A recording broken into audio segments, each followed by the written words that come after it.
ಆತ್ಮೀಯ ಸ್ಪರ್ಧಾರ್ಥಿಗಳೇ, ಕರ್ನಾಟಕ ಶಿಕ್ಷಕರ ಅರ್ಹತಾ ಪರೀಕ್ಷೆಯ ಅಂತಿಮ ಘಟ್ಟದಲ್ಲಿ ನೀವೆಲ್ಲರೂ ಇದ್ದೀರಿ. ಸೊ ನಿಮ್ಮ ಯಶಸ್ಸಿಗಾಗಿ ಹಿಂದೆ ನಡೆದಂತಹ ಪ್ರಶ್ನೆ ಪತ್ರಿಕೆಗಳನ್ನು ವಿವರಣಾತ್ಮಕವಾಗಿ ಸರಳವಾಗಿ ಚರ್ಚೆ ಮಾಡ್ತಕ್ಕಂಥ ಪ್ರಯತ್ನವನ್ನು ಮಾಡ್ತಾ ಬಂದಿದ್ದೇನೆ.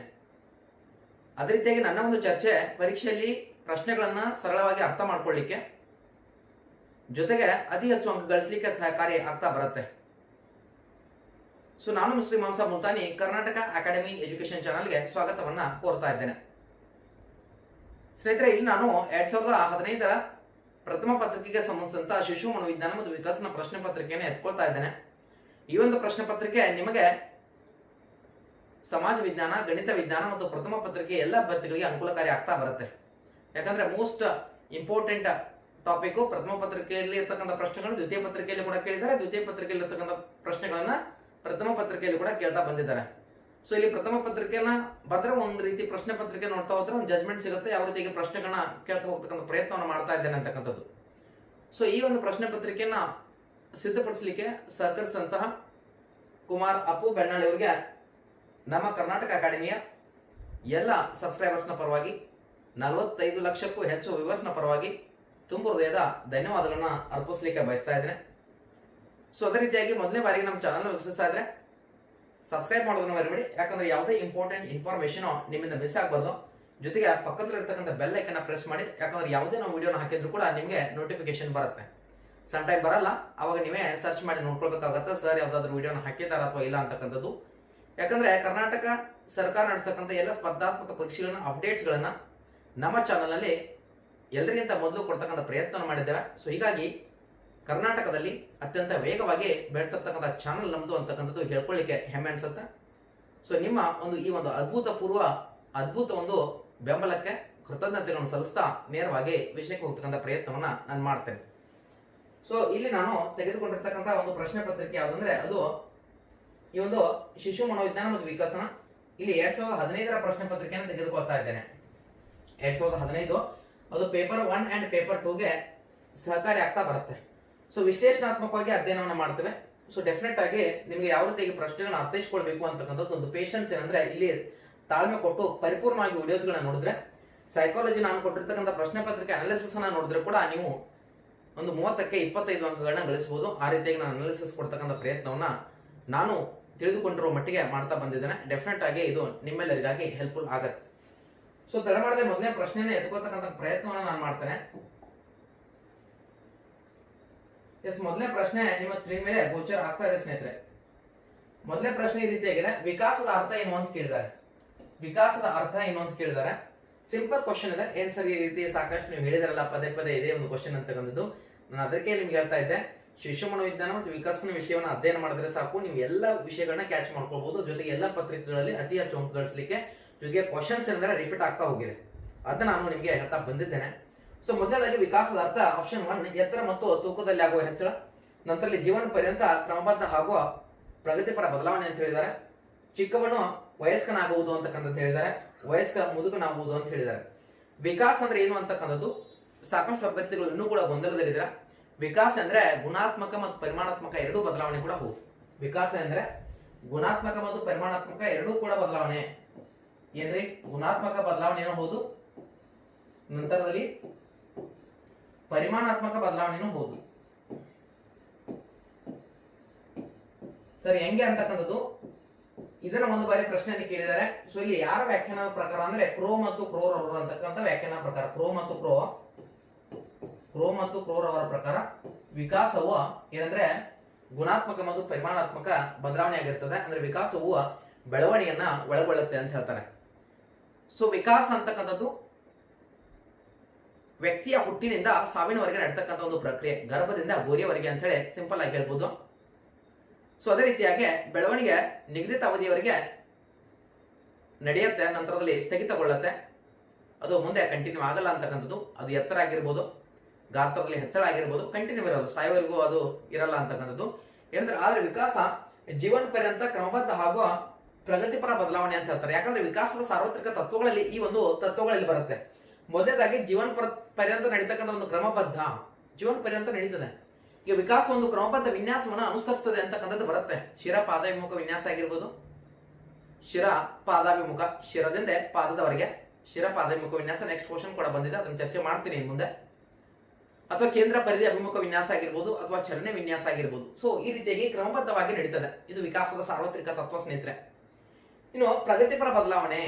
ಪ್ರಗತಿಪರವಾಗಿ ವಿಕಾಸವು ಪ್ರಗತಿಯನ್ನು ಕೂಡ ಒಳಗೊಂಡಿದೆ, ಜೊತೆಗೆ ವಿಗತಿಯನ್ನು ಕೂಡ ಒಳಗೊಂಡಿದೆ. ಕೇವಲ ಪ್ರಗತಿಯನ್ನು ಮಾತ್ರ ಒಳಗೊಂಡಿಲ್ಲ, ವಿಗತಿಯನ್ನು ಕೂಡ ಒಳಗೊಂಡಿದೆ. ಪ್ರಾರಂಭದಲ್ಲಿ ಮಗು ಹುಟ್ಟಿದಾಗ ಪ್ರಗತಿ ಕಂಡು ಬರುತ್ತೆ, ಸಾಕಷ್ಟು ಬದಲಾವಣೆಗಳು, ಚೇಂಜಸ್ಗಳು ಕಂಡು ಬರುತ್ತೆ. ಆದ್ರೆ ವಯಸ್ಸಾದ್ರೆ ಮುದುಕನಾಗ್ತಾನೆ, ಮುದುಕಿ ಹುಡುಗಿ ಅಂತಂದ್ರೆ ಮುದುಕಿ ಆಗ್ತಾರೆ, ಕೇವಲ ಹುಡುಗರು ಮಾತ್ರ ಮುದುಕರಾಗಲ್ಲ. ಸೊ ಅದನ್ನ ಪ್ರಗತಿ ಮತ್ತು ವಿಗತಿಯನ್ನು ಒಳಗೊಂಡಿದೆ ಅಂತ ಹೇಳ್ಬೋದು. ಹೀಗಾಗಿ ವಿಕಾಸ ಅಂದ್ರೆ ಜೀವನ ಪರ್ಯಂತ ಕ್ರಮಬದ್ಧ ಹಾಗೂ ಪ್ರಗತಿಪರ ಬದಲಾವಣೆ. ಈ ಒಂದು ಕಾನ್ಸೆಪ್ಟ್ ಈಸಿಯಾಗಿ ಅರ್ಥ ಆಗುತ್ತೆ ಅನ್ಕೋತೀನಿ. ನೀವು ಎತ್ತರ ಮತ್ತು ತೂಕದ ಹೆಚ್ಚಳ ಇದು ಬೆಳವಣಿಗೆಯಲ್ಲಿ ಕಂಡು ಬರುತ್ತೆ. ಚಿಕ್ಕವನು ವಯಸ್ಕನಾಗುವುದು ಇದು ಕೂಡ ಬೆಳವಣಿಗೆಯಲ್ಲಿ ಕಂಡು ಬರುತ್ತೆ. ವಯಸ್ಕ ಮುದುಕನಾಗುವುದು ಇದು ಕೂಡ ಬೆಳವಣಿಗೆಯಲ್ಲಿ ಕಂಡು ಬರುತ್ತೆ. ಬೆಳವಣಿಗೆದ ಜೊತೆಗೆ ಇಲ್ಲಿ ವಿಕಾಸದ ಹಂತಗಳನ್ನ ನೋಡಬಹುದು. ಆದ್ರೆ ವಿಕಾಸದ ಅರ್ಥವನ್ನು ನೋಡಿದಾಗ ವಿಕಾಸವು ಜೀವನ ಪರ್ಯಂತ ಕ್ರಮಬದ್ಧ ಹಾಗೂ ಪ್ರಗತಿಪರ ಬದಲಾವಣೆ ಅಂತ ಹೇಳ್ಬೋದು. ಇದು ಸಾರ್ವತ್ರಿಕ ತತ್ವ ಇದು. ಸೊ ಇದನ್ನ ಅರ್ಥ ಮಾಡ್ಕೊಳ್ಳಿಕ್ಕೆ ಪ್ರಯತ್ನವನ್ನು ಪಡಬೇಕು. ನಂತರದಲ್ಲಿ ಮುಂದೆ ಹೋಗ್ತಕ್ಕಂಥ ಪ್ರಯತ್ನವನ್ನು ನಾನು ಮಾಡ್ತಾ ಇದ್ದೇನೆ. ಎಸ್, ಎರಡನೇ ಪ್ರಶ್ನೆ ನಿಮ್ಮ ಸ್ಕ್ರೀನ್ ಮೇಲೆ ಗೋಚರ ಆಗ್ತಾ ಇದೆ ಸ್ನೇಹಿತರೆ. ಒಂದು, ಮಗುವಿಗೆ ಆರಂಭಿಕ ವಿಕಾಸವು ಆಧರಿಸಿರುವ ತತ್ವ ಅಂತ ಹೇಳಿ ನಾನು ನಿಮ್ಮ ಮುಂದೆ ಡಿಸ್ಕಷನ್ ಮಾಡ್ತಾ ಇದ್ದೆ. ಒಂದು ಕ್ವಶನ್ ರಿಪೀಟ್ ಆಗಿದೆ ಅಂತ ಹೇಳಿ ಸಾಕಷ್ಟು ಪರೀಕ್ಷೆಗೆ ಕೇಳ್ತಾ ಹೋಗ್ತಾರೆ. ಇದು ರಿಪೀಟ್ ಕೂಡ ಆಗ್ಬೋದು. ಸಮತಲ ನೇರಾಭಿಮುಖ, ಶಿರಪಾದಾಭಿಮುಖ, ಕೇಂದ್ರ ಸಮತಲ ಅಭಿಮುಖ, ಲಂಬ ನೋಟ, ಸೀಳು ನೋಟ ಅಭಿಮುಖ ಅಂತ ಕೊಟ್ಟಿದ್ದಾರೆ. ಸೊ ನಮಗೆ ಇಲ್ಲಿ ಫಸ್ಟ್ ಒಂದು ತೆಗೆದಾಕ್ತೀರಾ, ನನಗೆ ಗೊತ್ತಿದೆ. ನಂತರದಲ್ಲಿ ಕೊನೆದು ಕೂಡ ತೆಗೆದಾಕ್ತೀರಾ. ಸೊ ಇಲ್ಲಿ ಕನ್ಫ್ಯೂಸ್ ಬರೋದಂದ್ರೆ ಶಿರಪಾದಾಭಿಮುಖ ಮತ್ತು ಕೇಂದ್ರ ಇದು ಸಮತಲ ಅಭಿಮುಖ ಅಂತಕ್ಕಂಥದ್ದು. ಒಬ್ರು ಯಾರು ನಾನು ವಿಡಿಯೋನ ಕಳಿಸಿದ್ರು, ಲಿಂಕ್ ಅನ್ನು ಕಳಿಸಿ ಸರ್ ಈ ರೀತಿ ಹೇಳಿದ್ದಾರೆ ಅಂತೇಳಿ. ಸೊ ಇಲ್ಲಿ ನಾನು ಈ ಒಂದು ಪ್ರಶ್ನೆಗೆ ಸಾಕಷ್ಟು ವ್ಯಾಖ್ಯಾನವನ್ನು ಕೊಡ್ತಾ ಬಂದಿದ್ದೀನಿ ಹಿಂದಿನ ಪ್ರಶ್ನೆ ಪತ್ರಿಕೆಗಳಲ್ಲಿ. ಆದ್ರೂ ಕೂಡ ಶಿರ ಪಾದಾಭಿಮುಖ ವಿನ್ಯಾಸ ಅಂತ ನೋಡಿದಾಗ ಶಿರದಿಂದ ಪಾದದವರೆಗೆ,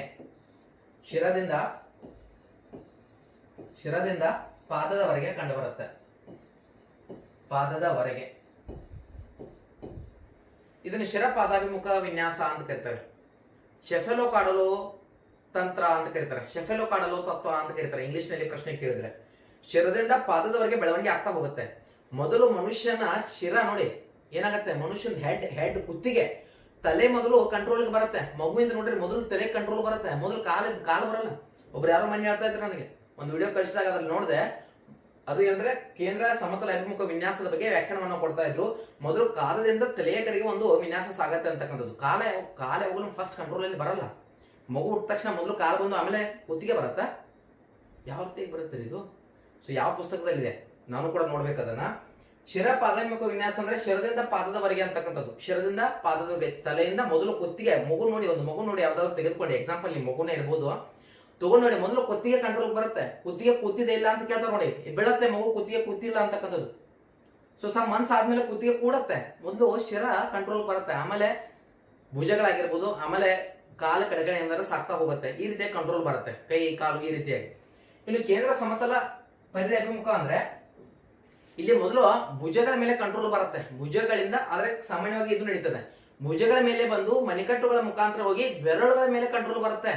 ಇದು ನಾನು ಹೇಳ್ತಾ ಇಲ್ಲ, ಸಾಕಷ್ಟು ಇದನ್ನ ಪುಸ್ತಕವನ್ನು ಬರೆದಂತ ಮನೋವಿಜ್ಞಾನಿಗಳು ಇದನ್ನ ಹೇಳ್ತಾರೆ, ಪುಸ್ತಕಕಾರರು ಲೇಖಕರು ಇದನ್ನ ಹೇಳ್ತಾರೆ. ಸೊ ಅರ್ಥ ಆಯ್ತಾ? ಸೊ ಇಲ್ಲಿ ಕೇಂದ್ರ ಸಮತಲ ಅಭಿಮುಖ ಅಥವಾ ಕೇಂದ್ರ ಪರಿಧಿ ಅಭಿಮುಖ ಅಂತ ಹೇಳಿ ಕರಿತಾ ಇದೀವಿ. ಕೇಂದ್ರ ಪರಿಧಿ ಅಭಿಮುಖ ಅಂತ ಬರುತ್ತೆ ನಮಗೆ. ಸೊ ಅದನ್ನ ಅರ್ಥ ಮಾಡ್ಕೊಳ್ಬೇಕು. ಇದು ಶಿರ ಪಾದಾಭಿಮುಖ ವಿನ್ಯಾಸ ಸೆಫೆಲೋಕಾಡಲ್ ತತ್ವ. ಇದು ಫ್ರಾಕ್ಸಿಮಾ ಅಂತೇಳಿ ಬರುತ್ತೆ. ಫ್ರಾಕ್ಸಿಮಾ ಡೆಸಾಲ್ಟ್ ಒಂದು ತಂತ್ರ ಅಂತಕ್ಕಂಥದ್ದು, ಫ್ರಾಕ್ಸಿಮಾ ಡೆಸಾಲ್ಟ್ ಒಂದು ತತ್ವ ಅಂತಕ್ಕಂಥದ್ದು ಬರುತ್ತೆ ಕೇಂದ್ರ ಸಮತಲ ಒಂದು ಅಭಿಮುಖ ವಿನ್ಯಾಸ. ಸೊ ಈಗ ಅರ್ಥ ಆಗ್ತಾ ಬಂತು ಯಾವ ರೀತಿಯಾಗಿ ಇದನ್ನ ಏನಂದ್ರೆ ನಾವು ಕೇಂದ್ರ ಪರಿಧಿ ಅಭಿಮುಖ ಮತ್ತು ಒಂದು ಶಿರ ಪಾದಾಭಿಮುಖ ಕಂಡು ಬರುತ್ತೆ ಅಂತಕ್ಕಂಥದ್ದು. ಕ್ರಮಬದ್ಧ ವಿನ್ಯಾಸವನ್ನು ಹೋಲುತ್ತೆ ಅಂತಕ್ಕಂಥದ್ದು ನೋಡಿ. ವಿಕಾಸದ ಸಾರ್ವತ್ರಿಕ ತತ್ವಗಳಲ್ಲಿ ಇದು ಕೂಡ ಒಂದು ಹೌದು. ಮುಂದೆ ಹೋಗ್ತಾ ಇದ್ದೇನೆ. ಎಸ್, ಮುಂದಿನ ಪ್ರಶ್ನೆ ಸ್ಕ್ರೀನ್ ಮೇಲೆ ಗೋಚರ ಆಗ್ತಾ ಇದೆ ನಿಮ್ಮೆಲ್ಲರಿಗೂ. ಏನ್ ಪ್ರಶ್ನೆ ಇದೆ? ಸಾಮಾಜಿಕ ರೀತಿ ನೀತಿಗಳನ್ನ, ಮೌಲ್ಯಗಳನ್ನ, ಆಚಾರ ವಿಚಾರ, ಸಂಪ್ರದಾಯ ಮುಂತಾದವುಗಳನ್ನ ಮೈಗೂಡಿಸಿಕೊಳ್ಳುವ ಕ್ರಿಯೆಯನ್ನು ಹೀಗೆ ಕರೀತಾರೆ ಅಂತಕ್ಕಂಥದ್ದು ಕೇಳಿದ್ದಾರೆ. ಇದು ಸಿಂಪಲ್ ಪ್ರಶ್ನೆ ಇದೆ. ಇಲ್ಲಿ ಯಾವುದೇ ರೀತಿಯಂತ ಒಂದು ನಿಮಗೆ ಗೊಂದಲ ಬೇಡ. ಸಾಮಾಜಿಕ ರೀತಿ ನೀತಿಗಳಿರ್ಬೇಕು, ಆಚಾರ ವಿಚಾರಗಳಿರ್ಬೇಕು, ಜೊತೆಗೆ ಏನಂದ್ರೆ ಸಂಪ್ರದಾಯ ಮುಂತಾದವುಗಳನ್ನ ಮೈಗೂಡಿಸಿಕೊಳ್ಳುವ ಪ್ರಕ್ರಿಯೆನ ಏನಂತ ಕರೀತಾರೆ ಅಂದ್ರೆ ಇಲ್ಲಿ ನಿಮಗೆ ಸ್ಕ್ರೀನ್ ಮೇಲೆ ಗೋಚರ ಆಗ್ತಾ ಇದೆ. ಸಾಮಾನ್ಯೀಕರಣ ಕೊಟ್ಟಿದ್ದಾರೆ, ಸಾದೃಶ್ಯೀಕರಣ, ನಾಗರೀಕರಣ, ನಂತರದಲ್ಲಿ ಸಾಮಾಜೀಕರಣ. ಇಲ್ಲಿ ಸರಿಯಾದ ಉತ್ತರ ಅಂದ್ರೆ ಅದು ಸಾಮಾಜೀಕರಣ. ಆಪ್ಷನ್ ಡಿ ಸರಿಯಾದ ಉತ್ತರ. ಸಾಮಾಜೀಕರಣ ಸರಿಯಾದ ಉತ್ತರ. ಅರ್ಥ ಆಯ್ತಾ? ಯಾವುದು? ಸಾಮಾಜೀಕರಣ.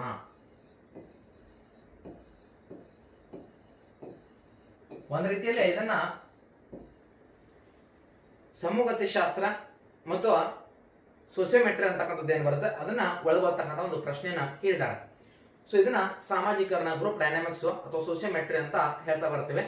ಸಮೂಹಗತಿ ಶಾಸ್ತ್ರ ಮತ್ತು ಸೋಸಿಯೋಮೆಟ್ರಿ ಅಂತಕ್ಕಂಥದ್ದು ಅದನ್ನ ಇಲ್ಲಿ ನೋಡ್ತಾ ಬರ್ತೀವಿ. ಸಮೂಹಗತಿ ಶಾಸ್ತ್ರದಲ್ಲಿ ನಾವು ಯಾವ ರೀತಿಗೆ ಸಮೂಹದ ಬಗ್ಗೆ, ಒಂದು ಗುಂಪಿನ ಬಗ್ಗೆ ಅಧ್ಯಯನ ಮಾಡ್ತೇವೆ. ಗುಂಪು ಅಂದ್ರೆ ಇಲ್ಲಿ ಗ್ರೂಪ್ ಡೈನಾಮಿಕ್ಸ್ ಅಂತಕ್ಕಂಥದ್ದು ಬಲ ಅಂತಕ್ಕಂಥ ಅರ್ಥವನ್ನ ಸೂಚಿಸ್ತಾ ಬರುತ್ತೆ. ನಂತರ ಸೋಸಿಯೋಮೆಟ್ರಿಯಲ್ಲಿ JL ಮೊರಿನ್ ಅವರು ರೂಪಿಸ್ತಾರೆ. ಸೋಸಿಯೋಮೆಟ್ರಿ ಬಗ್ಗೆ ಸಮಾಜ ಬಿದ್ದ ತಂತ್ರ ಅಂತ ಹೇಳಿ ಅಧ್ಯಯನ ಮಾಡ್ತಾ ಬರ್ತೇವೆ. ಇದು ಒಂದು ಸಿಂಪಲ್ ಇದೆ ಕ್ವಶನ್. ಇನ್ನು ಮುಂದೆ ಹೋಗ್ತಾ ಇದ್ದೇನೆ. ಎಸ್, ಸಾಕಷ್ಟು ಬಾರಿ ಚರ್ಚೆ ಮಾಡಿದ್ದೇನೆ, ಆದ್ರೂ ಕೂಡ ಪ್ರಶ್ನೆ ಬಂದಿದೆ. ಸೊ ಹೀಗಾಗಿ ಜ್ಞಾನಾತ್ಮಕ ವಿಕಾಸದ ಹಂತಗಳ ಜೊತೆ ಒಂದು ಜೋಡಣೆಗೊಂಡಿರುವ ಹೆಸರು ಯಾವುದು ಅಂತ ಕೇಳಿದ್ದಾರೆ. ಪಿಯಾಜೆ ಕೊಟ್ಟಿದ್ದಾರೆ, ಹ್ಯಾವಿಗರ್ಸ್, ಗಾರ್ಡ್ನರ್ ಮತ್ತು ಎರಿಕ್ಸನ್ ಅಂತ ಕೊಟ್ಟಿದ್ದಾರೆ. ಸೊ ಇಲ್ಲಿ ಸರಿಯಾದ ಉತ್ತರ ಯಾವ್ದಂದ್ರೆ ಅದು ಪಿಯಾಜೆ. ಬೌದ್ಧಿಕ ವಿಕಾಸ ಸಿದ್ಧಾಂತ ಅಥವಾ ಜ್ಞಾನಾತ್ಮಕ ವಿಕಾಸ ಸಿದ್ಧಾಂತವನ್ನು ಕೊಟ್ಟವರು ಯಾರಂದ್ರೆ ಜೀನ್ ಪಿಯಾಜೆ ಅವರು, ಸ್ವಿಟ್ಜರ್ಲೆಂಡ್ನ ಒಬ್ಬ ಮನೋವಿಜ್ಞಾನಿ. ಸೊ ಈ ಒಂದು ಮನೋವಿಜ್ಞಾನಿ ಏನಂದ್ರೆ ಅಲ್ಬಿನೋ ಒಂದು ಗುಬ್ಬಿಗಳ ಮೇಲೆ ಲೇಖನವನ್ನ ಬರೀತಾರೆ. ಯಾವ ಗುಬ್ಬಿಗಳು? ಅಲ್ಬಿನೋ ಒಂದು ಗುಬ್ಬಿಗಳ ಮೇಲೆ ಲೇಖನ ಬರೀತಾರೆ. ಮನೋವಿಶ್ಲೇಷಣಾ ಪಂಥದ ಪಿತಾಮಹರಾದಂತಹ ಸಿಗ್ಮಂಡ್ ಫ್ರೈಡ್ ರವರ ಏನ್ ಮಾಡ್ತಾರೆ ಅಂದ್ರೆ ಜೊತೆಗೆ ಕೂಡ ಕೆಲಸ ಮಾಡ್ತಾರೆ. ಬಟ್ ಅಲ್ಲೂ ಕೂಡ ಅವರು ತಮ್ಮ ಪ್ರಶ್ನೆಗಳಿಗೆ ಉತ್ತರವನ್ನು ಕಂಡುಕೊಳ್ಳಿಕ್ಕೆ ಸಾಧ್ಯ ಆಗಲ್ಲ. ನಂತರಲ್ಲೇ ಬುದ್ಧಿಶಕ್ತಿಯ ಮಾಪನದ ಪಿತಾಮಹ ಅಂತ ಯಾರನ್ನ ಕರಿತಾ ಇದೀವಿ? ಅಲ್ಫರ್ಡ್ ಬೀನೆ. ಸೊ ಅವ್ರ ಜೊತೆ ಕೂಡ ಕೆಲಸ ಮಾಡ್ತಾರೆ. ಬಟ್ ಅಲ್ಲೂ ಏನಂದ್ರೆ ಅವ್ರಿಗೆ ಅತೃಪ್ತಿಕರ ಕಾಣಲಿಲ್ಲ. ಜೊತೆಗೆ ಬಂದ್ ಏನ್ ಮಾಡ್ತಾರೆ ಅಂದ್ರೆ ಒಂದು ವಿದ್ಯಾರ್ಥಿಗಳು ತಮ್ಮ ಮಕ್ಕಳ ಮೇಲಿನ ಪ್ರಯೋಗವನ್ನು ಮಾಡ್ತಾರೆ. ಆ ಮಕ್ಕಳ ಮೇಲೆ ಏನು ಪ್ರಯೋಗ ಮಾಡ್ತಾರೆ ಅದನ್ನ ಏನಂತ ಕರಿತಾರೆ ಅಂದ್ರೆ ಬೌದ್ಧಿಕ ವಿಕಾಸ ಸಿದ್ಧಾಂತ ಅಥವಾ ಜ್ಞಾನಾತ್ಮಕ ವಿಕಾಸ ಸಿದ್ಧಾಂತ ಅಂತ ಕರಿತಾ ಬರ್ತೀವಿ. ಹೌದ್ರಿ? ಈ ಒಂದು ಜ್ಞಾನಾತ್ಮಕ ವಿಕಾಸ ಸಿದ್ಧಾಂತ ಏನಾಗತ್ತಂದ್ರೆ ಪ್ರಮುಖವಾಗಿ ತಮ್ಮ ಮಕ್ಕಳ ಮೇಲಿನ ಪ್ರಯೋಗವನ್ನ ಕೈಗೊಳ್ತಾರೆ. ನಂತರದಲ್ಲಿ ಅವ್ರು ಹೇಳಿದ್ರು 2 ಪ್ರಮುಖ ಅಂಶಗಳನ್ನು ಹೇಳ್ತಾರೆ. ಫಸ್ಟ್ ಒಂದು ಹೇಳಿದ್ರು ಸ್ಕೀಮಾ ಅಂತ ಹೇಳಿದ್ರು. ಏನಂತ ಹೇಳಿದ್ರು? ಸ್ಕೀಮಾ ಅಂತ ಹೇಳಿದ್ರು. ನಂತರದಲ್ಲಿ ಹೊಂದಾಣಿಕೆ ಅಂತ ಹೇಳ್ತಾರೆ. ಸೊ ಈ ಒಂದು ಅಂಶಗಳು ಗೊತ್ತಿಲ್ಲದೇನೆ ನೀವು ನೇರವಾಗಿ ಸ್ಟೆಪ್ಸ್ ಗಳಿಗೆ ಜ್ಞಾನಾತ್ಮಕ ವಿಕಾಸದ ಹಂತಗಳಿಗೆ ಹೋಗ್ಲಿಕ್ಕೆ ಬರಲ್ಲ. ಸ್ಕೀಮಾ ಜ್ಞಾನವನ್ನು ಸಂಸ್ಕರಿಸಲು ವ್ಯಕ್ತಿ ಹೊಂದಿರುವ ಒಂದು ವಿಧಾನವನ್ನ ಸ್ಕೀಮಾ ಅಂತ ಕರಿತೀವಿ. ಸ್ಕೀಮಾ ಅಂದ್ರೆ ಬಿಂಬ ಅಂತ ಆಗತ್ತೆ. ಈಗ ತಾಯಿಯನ್ನ ನೋಡಿದ ತಕ್ಷಣ ಮುಗುಳ್ ನಗುವುದು ಸ್ಕೀಮಾ ಆಗಿದೆ.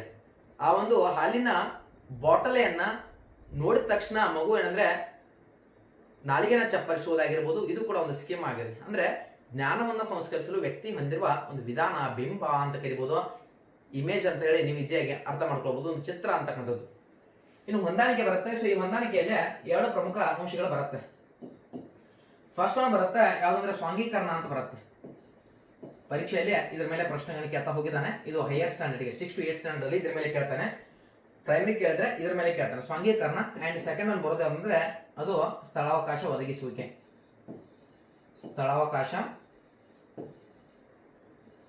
ಒದಗಿಸುವಿಕೆ ಅಂತ ಬರುತ್ತೆ. ಯುಕ್ತ ಒಂದು ಜ್ಞಾನದಲ್ಲಿ ಪ್ರಸ್ತುತ ಜ್ಞಾನವನ್ನ ಇಲ್ಲಿ ಅಳವಡಿಕೆ ಮಾಡ್ಕೊತಾನೆ. ಅಳವಡಿಕೆ ಮಾಡಿಕೊಂಡಿರ್ತಕ್ಕಂಥ ಜ್ಞಾನ ಮುಂದಿನ ಕಲಿಕೆಗೆ ಸಹಾಯಕಾರಿ ಆದ್ರೆ ಅದು ಏನಂದ್ರೆ ಇದು ಸ್ಥಳಾವಕಾಶ ಒದಗಿಸುವಿಕೆ ಆಗತ್ತೆ. ಈಗ ಒಂದು ಚಮಚೆಯನ್ನ ಹಿಡಿದಂತ ಮಗು ಅದು ಇಲ್ಲಿ ಸ್ವಾಂಗೀಕರಣ ಮಾಡ್ಕೊಂಡಿದೆ, ಮನೋಗತ ಮಾಡ್ಕೊಂಡಿದೆ ಚಮಚೆಯನ್ನು ಯಾವ ರೀತಿ ಹಿಡಿಬೇಕಂತೇಳಿ. ಸೊ ಚಮಚೆನ ಹಿಡಿದಂತ ಮಗು ಒಂದು ಬಾಲನ್ನ ತೆಗೆದುಕೊಂಡಾಗ ಬಾಲನ್ನ ಹಿಡಿತಕ್ಕಂಥ ಪ್ರಕ್ರಿಯೆ ಏನಾಗತ್ತಂದ್ರೆ ಮುಂದಿನ ಕಲಿಕೆಗೆ ಸಹಾಯಕಾರಿ ಆಗತ್ತೆ. ಇಲ್ಲಿ ಸ್ಥಳಾವಕಾಶ ಒದಗಿಸುವಿಕೆ ಕಂಡು ಬರುತ್ತೆ. ಎಕ್ಸಾಮ್ ಇಲ್ಲಿ ಪ್ರಶ್ನೆ ಕೇಳ್ತಾನೆ ತುಂಬಾ ಚೆನ್ನಾಗಿ. ಸೊ ಇಲ್ಲಿ ಬಿ ಕೇರ್ಫುಲ್ ಆಗಿ ಇಂಟೆಲಿಜೆಂಟ್ ಆಗಿ ಹ್ಯಾಂಡಲ್ ಮಾಡಬೇಕಾಗುತ್ತೆ. ಇದು ಜೀನ್ ಪಿಯಾಜೆ ಅವರು.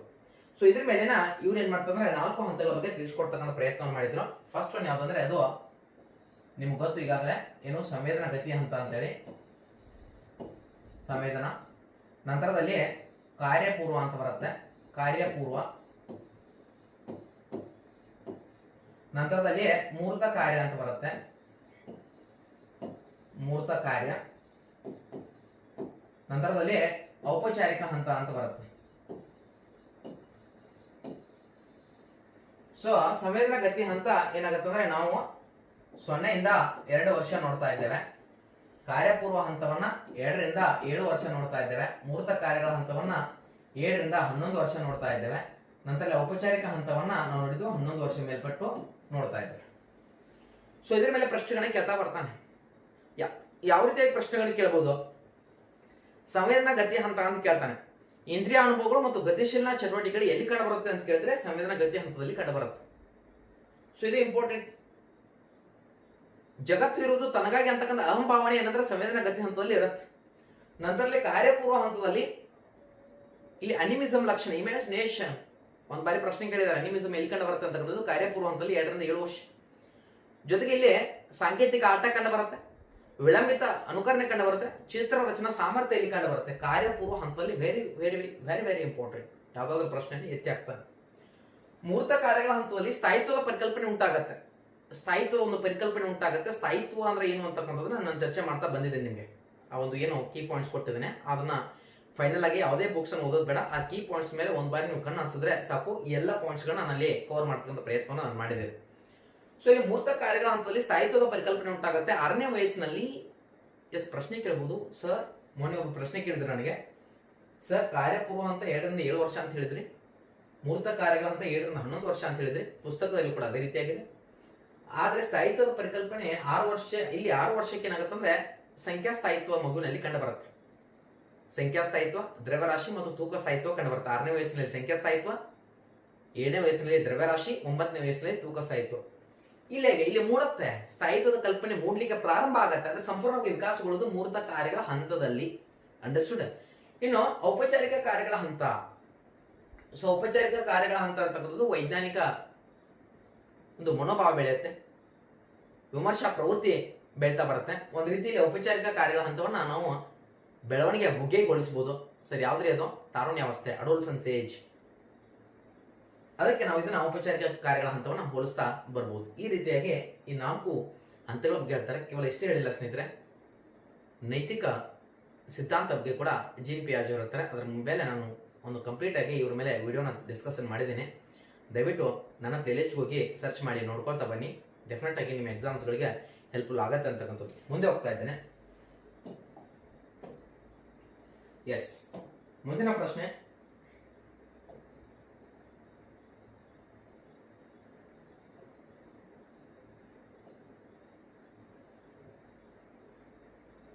ಇದಾಯ್ತಲ್ವಾ? 64 ಆಯ್ತು, 65. ರೈಟ್ ಇದೆ. ವೈಯಕ್ತಿಕ ವಿಭಿನ್ನತೆಗೆ ಕಾರಣವಾದ ಅಂಶಗಳು ಯಾವುದು ಅಂತ ಕೇಳಿದ್ರೆ, ವೈಯಕ್ತಿಕ ಭಿನ್ನತೆಗೆ ಇಂಡಿವಿಜುವಲ್ ಡಿಫರೆನ್ಸಸ್, ಒಬ್ಬನನ್ನ ಇನ್ನೊಬ್ಬನಿಂದ ಅದ್ವಿತೀಯನನ್ನಾಗಿ ಮಾಡತಕ್ಕಂಥ ಲಕ್ಷಣಗಳು ಪ್ರತಿಯೊಬ್ಬರಲ್ಲಿ ಕಂಡು ಬರುತ್ತೆ. ಅದನ್ನ ವೈಯಕ್ತಿಕ ಭಿನ್ನತೆ ಅಥವಾ ಇಂಡಿವಿಜುವಲ್ ಡಿಫರೆನ್ಸಸ್ ಅಂತ ಕರಿತಾ ಬರ್ತೀವಿ. ಸೊ ಇಲ್ಲಿ ಆಹಾರ ಮತ್ತು ಪೌಷ್ಟಿಕಾಂಶ, ವಿವಿಧ ಸಮುದಾಯಗಳು, ವಿವಿಧ ಸಂಸ್ಕೃತಿಗಳು, ಅನುವಂಶೀಯತೆ ಮತ್ತು ಪರಿಸರ ಕಣ್ಮುಚ್ಕೊಂಡು ಹಾಕ್ಬಿಡ್ತಾರೆ. ಇದನ್ನ ಅನುವಂಶೀಯತೆ ಮತ್ತು ಪರಿಸರ ಅಂತಕ್ಕಂಥದ್ದು ಸರಿಯಾದ ಉತ್ತರ. ಹೌದ್ರಿ? ತಂದೆ ತಾಯಿಗಳಿಂದ, ಮುತ್ತಜ್ಜ ಮುತ್ತಜ್ಜಿಯಿಂದ ಏನಂದ್ರೆ ಅನುವಂಶೀಯ ಲಕ್ಷಣಗಳು ವರ್ಗಾವಣೆ ಆಗ್ತಾ ಬರುತ್ತೆ. ಅರ್ಥ ಆಯ್ತಾ? ಅನುವಂಶೀಯ ಲಕ್ಷಣಗಳನ್ನ ವರ್ಗಾವಣೆ ಮಾಡಿದ್ರೆ ವಂಶವಾಹಿನಿಗಳು ಬರುತ್ತೆ. ಎಕ್ಸಾಮ್ ಅಲ್ಲಿ ಪ್ರಶ್ನೆ ಕೇಳಿದಾಗ ಒಂದು ಬಾರಿ ವಂಶವಾಹಿನಿಗಳು, ಅನುವಂಶೀಯ ಲಕ್ಷಣಗಳನ್ನ ಯಾವ್ದು ವರ್ಗಾವಣೆ ಮಾಡ್ತಂದ್ರೆ ವಂಶವಾಹಿನಿಗಳು ವರ್ಗಾವಣೆ ಮಾಡ್ತವೆ. ಯಾವ್ದ್ರಿ? ವಂಶ ವಾಹಿನಿಗಳು. Very important. ವಂಶವಾಹಿನಿಗಳು ವರ್ಣತಂತುಗಳು ಅತಿ ಸೂಕ್ಷ್ಮ ಗುಣಾಣುಗಳನ್ನು ಒಳಗೊಂಡಿರ್ತದೆ. ಆ ಗುಣಾಣುಗಳು ಅಂದ್ರೆ ಇಲ್ಲಿ ವಂಶವಾಹಿನಿಗಳು ಅಂತಕ್ಕಂಥದ್ದು ವರ್ಗಾವಣೆ ಮಾಡ್ತವೆ ಅಂತಕ್ಕಂಥದ್ದು. ಇನ್ನು ಪರಿಸರ, ನಮ್ಮ ಸುತ್ತಮುತ್ತಲಿನ ವಾತಾವರಣ ಪರಿಸರ ಅಂತ ಕರಿತೀವಿ. ಆದ್ರೆ ಆ ಪರಿಸರ ಅಲ್ಲ, ಇಲ್ಲಿ 3 ರೀತಿಯಲ್ಲಿ ಪರಿಸರ ಬರುತ್ತೆ. ಫಸ್ಟ್ ಒಂದು ಬರುತ್ತೆ ಯಾವ್ದಂದ್ರೆ ಅದು ಭೌತಿಕ ಪರಿಸರ, ಭೌತಿಕ. ಸೆಕೆಂಡ್ ಒನ್ ಭೌತಿಕ ಅಂತ ಬರುತ್ತೆ, ಭೌತಿಕ. ಥರ್ಡ್ ಒನ್ ಸಾಮಾಜಿಕ ಪರಿಸರ ಅಂತ ಬರುತ್ತೆ. ಸೊ ಈ ರೀತಿಯಾಗಿ ಪರಿಸರವನ್ನ, ಇದು ವ್ಯಕ್ತಿಯ ವ್ಯಕ್ತಿತ್ವವನ್ನ ನಿರ್ಧರಿಸುವಲ್ಲಿ ಪ್ರಭಾವನ ಬೀರುತ್ತೆ. Most important and valid point ಇದು. ಇದನ್ನ ಅರ್ಥ ಮಾಡ್ಕೊಳ್ಳಿಕ್ಕೆ ಪ್ರಯತ್ನ ಪಡಬೇಕು. ಮುಂದೆ ಹೋಗ್ತಾ ಇದ್ದೇನೆ. ಇಲ್ಲಿಂದ ಸ್ವಲ್ಪ ವೇಗವಾಗಿ ಹೋಗ್ತಕ್ಕಂಥ ಪ್ರಯತ್ನವನ್ನು ಮಾಡ್ತೇನೆ. ಅದು ಕೂಡ ಏನು ಇಂಪಾರ್ಟೆಂಟ್ ಇದೆ ಅದೆಲ್ಲವೂ ಕೂಡ ಡಿಸ್ಕಷನ್ ಮಾಡ್ತೇನೆ. ಕೆಳಕಂಡ ಈ ಮನೋವಿಜ್ಞಾನಿ ರೂಪಿಸಿರುವ 7 ಬುದ್ಧಿಶಕ್ತಿಗಳಲ್ಲಿ ಸಂವೇಗಾತ್ಮಕ ಬುದ್ಧಿಶಕ್ತಿ ಒಂದು ಅಂಶವಾಗಿಲ್ಲ. ಯಾರು ಇದನ್ನ ಕ್ಲಿಯರ್ ಆಗಿ ಓದ್ಕೊಂಡಿದಾರ ಟೆಕ್ಸ್ಟ್ ಬುಕ್ ನಲ್ಲಿ ಅವ್ರಿಗೆ ಕ್ಲಿಯರ್ ಆಗ್ತಾ ಬರುತ್ತೆ. ಬಟ್ ಯಾರು ಓದ್ಕೊಂಡಿಲ್ಲ ಅವ್ರಿಗೆ ಕ್ಲಿಯರ್ ಆಗಲ್ಲ. ಸೊ 7 ಬುದ್ಧಿಶಕ್ತಿಯನ್ನು ರೂಪಿಸಿದವರು ಯಾರಂದ್ರೆ ಥರ್ಸ್ಟನ್ ಬರ್ತಾನೆ. ಸರಿ, ಹೆಂಗ್ರಿ ಇದು? ಟೆಕ್ಸ್ಟ್ ಬುಕ್ ನ ತೆಗೆದುಕೊಂಡು ನೋಡ್ಬೋದು. ಥರ್ಸ್ಟನ್ ಇವರನ್ನ ಒಂದ್ ಬಾರಿ ಪ್ರಶ್ನೆ ಕೇಳಿದ್ದಾರೆ, ಬಹುವಂಶ ಬುದ್ಧಿಶಕ್ತಿಯ ರೂವಾರಿ ಅಥವಾ ಪಿತಾಮಹ ಬಹುವಂಶ ಬುದ್ಧಿಶಕ್ತಿ ಬಗ್ಗೆ ತಿಳಿಸ್ಕೊಟ್ರು ಥರ್ಸ್ಟನ್ ರವರು. ಅರ್ಥ ಆಯ್ತ್ರಿ? ಸೊ ಇಲ್ಲಿ ಥರ್ಸ್ಟನ್ ರವರು ಹೇಳ್ತಾರೆ ಅಂದ್ರೆ ವ್ಯಕ್ತಿಗೆ ಬುದ್ಧಿಶಕ್ತಿ ನಿರ್ಧರಿಸಲು 7 ಪ್ರಾಥಮಿಕ ಒಂದು ಏನ್ ಮಾಡ್ತಂದ್ರೆ ಸಂಖ್ಯೆಗಳಾಗಿರ್ಬೋದು, ವಸ್ತು ಆಗಿರ್ಬೋದು, ಇಲ್ಲಿ ಹೇಳ್ತಾ ಬರ್ತಾರೆ ಅವರು ಥರ್ಸ್ಟನ್ ಅವರು 7 ಪ್ರಮುಖ ಅಂಶಗಳ ಬಗ್ಗೆ ಹೇಳ್ತಾರೆ. ಸೊ ಆದ್ರೆ ಇಲ್ಲಿ ಥರ್ಸ್ಟನ್ ಅವ್ರ ಆಪ್ಷನ್ ಅಲ್ಲಿ ಇಲ್ಲ. ಈಗ ಸರ್ ಇದೆ ಅಲ್ಲ, ಗಾರ್ಡನರ್ ಇದೆ ಅಂತ ಹೇಳ್ಬೋದು. ಹೌದು, ಗಾರ್ಡನರ್ ಇದೆ, ಇಲ್ಲ ಅಂತ ಹೇಳ್ತಾ ಇಲ್ಲ ನಾನು ಕೂಡ. ಗಾರ್ಡನ್ ಇದೆ, ಸರಿಯಾದ ಉತ್ತರ ಗಾರ್ಡನ್ ಕೂಡ ಹೌದು. ಇಲ್ಲಿ ಸರಿಯಾದ ಉತ್ತರ ಗಾರ್ಡನ್. ಆದ್ರೆ ಆತ ಏನಂತ ಅಂಶಗಳು ಎಷ್ಟಂದ್ರೆ 8 ಹೇಳ್ತಾನೆ. ಎಷ್ಟು ಹೇಳ್ತಾನೆ? 8. ಸರ್ ಹೌದಾ? ಹೌದು. ಟೆಕ್ಸ್ಟ್ ಬುಕ್ ಅನ್ನ ತೆಗೆದುಕೊಂಡು ನೋಡಿದಾಗ 8 ಅಂಶಗಳು ಗಾರ್ಡನರ್ ಬರುತ್ತೆ, 7 ಅಂಶಗಳು ಥರ್ಸ್ಟನ್ ಬರುತ್ತೆ. ಆದ್ರೆ ಇಲ್ಲಿ ಯಾರ್ದಿಲ್ಲ, ಥರ್ಸ್ಟನ್ ಇಲ್ಲ. ಸೊ ಹೀಗಾಗಿ 7 ಅಂಶಗಳನ್ನ ನೋಡಿದಾಗ ನಾವು ಗಾರ್ಡನರ್ ಹೋಗ್ಬೇಕಾಗತ್ತೆ. ಸೊ ಭಾಷಾ ಬುದ್ಧಿಶಕ್ತಿ ಆಗಿರ್ಬೋದು, ಗಣಿತದ ತಾರ್ಕಿಕ ಬುದ್ಧಿಶಕ್ತಿ ಆಗಿರ್ಬೋದು, ನೈಸರ್ಗಿಕ ಬುದ್ಧಿಶಕ್ತಿ ಆಗಿರ್ಬೋದು, ಸಂಗೀತದ ಬುದ್ಧಿಶಕ್ತಿ ಆಗಿರ್ಬೋದು, ಆಮೇಲೆ ಅಂತರ್ವ್ಯಕ್ತಿ ಬುದ್ಧಿಶಕ್ತಿ ಆಗಿರ್ಬೋದು. ಸೊ ಈ ರೀತಿಯಾಗಿ ಗಾರ್ಡ್ನರ್ ಅವರು ಹೇಳ್ತಾ ಬಂದ್ರು. ಫಾರ್ವರ್ಡ್ ಗಾರ್ಡ್ನರ್ ಬಹುಬುದ್ಧಿಶಕ್ತಿ ಸಿದ್ಧಾಂತದ ರೂವಾರಿ ಅಂತ ಕರಿತೀವಿ. ಬಹುಬುದ್ಧಿಶಕ್ತಿ, ಬಹುಕಾರಕ ಅಂತ ಬಂದ್ರೆ ಥಾರಂಡೈಕ್, ಬಹುಬುದ್ಧಿಶಕ್ತಿ ಅಂತ ಬಂದ್ರೆ ಗಾರ್ಡ್ನರ್, ಬಹುವಂಶ ಅಂತ ಬಂದ್ರೆ ಥರ್ಸ್ಟನ್, ಆಮೇಲೆ ರಚನಾತ್ಮಕ ಬುದ್ಧಿಶಕ್ತಿ ಅಂತ ಬಂದ್ರೆ ಗಿಲ್ಫರ್ಡ್, ತ್ರಿಕಾರಕ ಅಂತ ಬರುತ್ತೆ, ದ್ವಿಕಾರಕ ಅಂತ ಬರುತ್ತೆ. ಅರ್ಥ ಆಯ್ತಾ? ಅದು ಕೂಡ ರಾಬರ್ಟ್ ಸ್ಟರ್ನ್ಬರ್ಗ್ ಅವ್ರದ್ದು, ನೆನಪಿಟ್ಕೊಳ್ಬೇಕು. ಇನ್ನು ಸ್ಪೆನ್ಸರ್, ಹರ್ಬರ್ಟ್ ಸ್ಪೆನ್ಸರ್ ಅವರು ಸಮಾಜಶಾಸ್ತ್ರದ ಪಿತಾಮಹ ಆಗಿದ್ರು. ವೆಸ್ಲರ್ ಅವರು ಬುದ್ಧಿಶಕ್ತಿಗೆ ಸಂಬಂಧಪಟ್ಟಂತೆ ಒಂದು ಸ್ಟೇಟ್ಮೆಂಟ್ ಅನ್ನ ಹೇಳ್ತಾರೆ. ತಾರ್ಕಿಕವಾಗಿ ಆಲೋಚಿಸುವ, ನಿರ್ಣಯಿಸುವ ಜೊತೆಗೆ ಪರಿಸರದೊಂದಿಗೆ ಹೊಂದಿಕೊಳ್ಳುವ ಸಾಮರ್ಥ್ಯವನ್ನ ಬುದ್ಧಿಶಕ್ತಿ ಅಂತ ಹೇಳ್ತಾರೆ. ಪರಿಸರ ಅಂತ ಬಂದಾಗ ಪರಿಸರಕ್ಕೆ ಅಪ್ಲಿಕೇಬಲ್ ಮಾಡಬೇಕು. ಒಟ್ಟಾರೆ ಆ ಒಂದು ಸಮೂಹವನ್ನ, ಆ ಅಂಶವನ್ನ ಏನಂದ್ರೆ ವೆಸ್ಲರ್ ಅವರು ಬುದ್ಧಿಶಕ್ತಿ ಅಂತ ಹೇಳ್ತಾರೆ. ಒಂದು ಬಾರಿ ಪ್ರಶ್ನೆ ಕೇಳಿದ್ದಾರೆ. ಆಲ್ಫ್ರೆಡ್ ಬಿನೆ ತಾರ್ಕಿಕವಾಗಿ ಆಲೋಚಿಸುವ, ನಿರ್ಣಯವನ್ನು ಕೈಗೊಳ್ತಕ್ಕಂಥ ಸಾಮರ್ಥ್ಯವನ್ನ ಬುದ್ಧಿಶಕ್ತಿ ಅಂತ ಹೇಳಿದ್ರೆ ಸಿಂಪಲ್ ಆಗಿ ಹೇಳ್ತಾ ಇದ್ದೀನಿ. ಬುದ್ಧಿಶಕ್ತಿಯ ಪಿತಾಮಹ ಇವರು ಆಲ್ಫ್ರೆಡ್ ಬಿನೆ ಅವರು. ಅರ್ಥ ಆಯ್ತ್ರಿ? ಎಸ್, ಮುಂದೆ ಹೋಗ್ತಾ ಇದ್ದೇನೆ. ಎಸ್, ಮತ್ತೆ ಪ್ರಶ್ನೆ ಬುದ್ಧಿಶಕ್ತಿ ಮೇಲೆ ಕೇಳಿದ್ದಾರೆ. ಅಲ್ಲಿ ಕೇಳಿದ್ರು ಅದನ್ನೇ ಕಂಟಿನ್ಯೂ ಮಾಡಿದ್ದಾರೆ. ಮುಂದೆ ಪ್ರಶ್ನೆಯನ್ನು ಹುಡುಕೋಕ್ ಹೋಗಿಲ್ಲ, ತುಂಬಾ ಶ್ರಮವನ್ನು ತೆಗೆದುಕೊಂಡಿಲ್ಲ ಅವರು. ಪ್ರಶ್ನೆಯನ್ನು ಹುಡುಕೋರು. ಮಾನಸಿಕ ವಯಸ್ಸು ಎಮೆ ಎಂಬ ಪರಿಕಲ್ಪನೆಯನ್ನು ನೀಡಿದವರು ಯಾರು ಅಂತ ಕೇಳಿದ್ದಾರೆ. ಎಮೆ ಪರಿಕಲ್ಪನೆಯನ್ನು ನೀಡಿದವರು ಕಣ್ಣು ಮುಚ್ಕೊಂಡು ಆಗ್ಬಿಡ್ತಾರ ಬಿನೆ. ಈಗ ಸಾಕಷ್ಟು ಕನ್ಫ್ಯೂಷನ್ಸ್ ಕ್ರಿಯೇಟ್ ಆಗುತ್ತೆ ನಿಮಗೆ. ಸರ್ ಮಾನಸಿಕ ಪರಿಕಲ್ಪನೆ, ಬುದ್ಧಿಶಕ್ತಿ ಪ್ರಾಪ್ತಾಂಕ. ಬುದ್ಧಿಶಕ್ತಿ ಪ್ರಾಪ್ತಾಂಕ ಅಂತ ಬಂದ್ರೆ ವಿಲಿಯಂ ಸ್ಟರ್ನ್.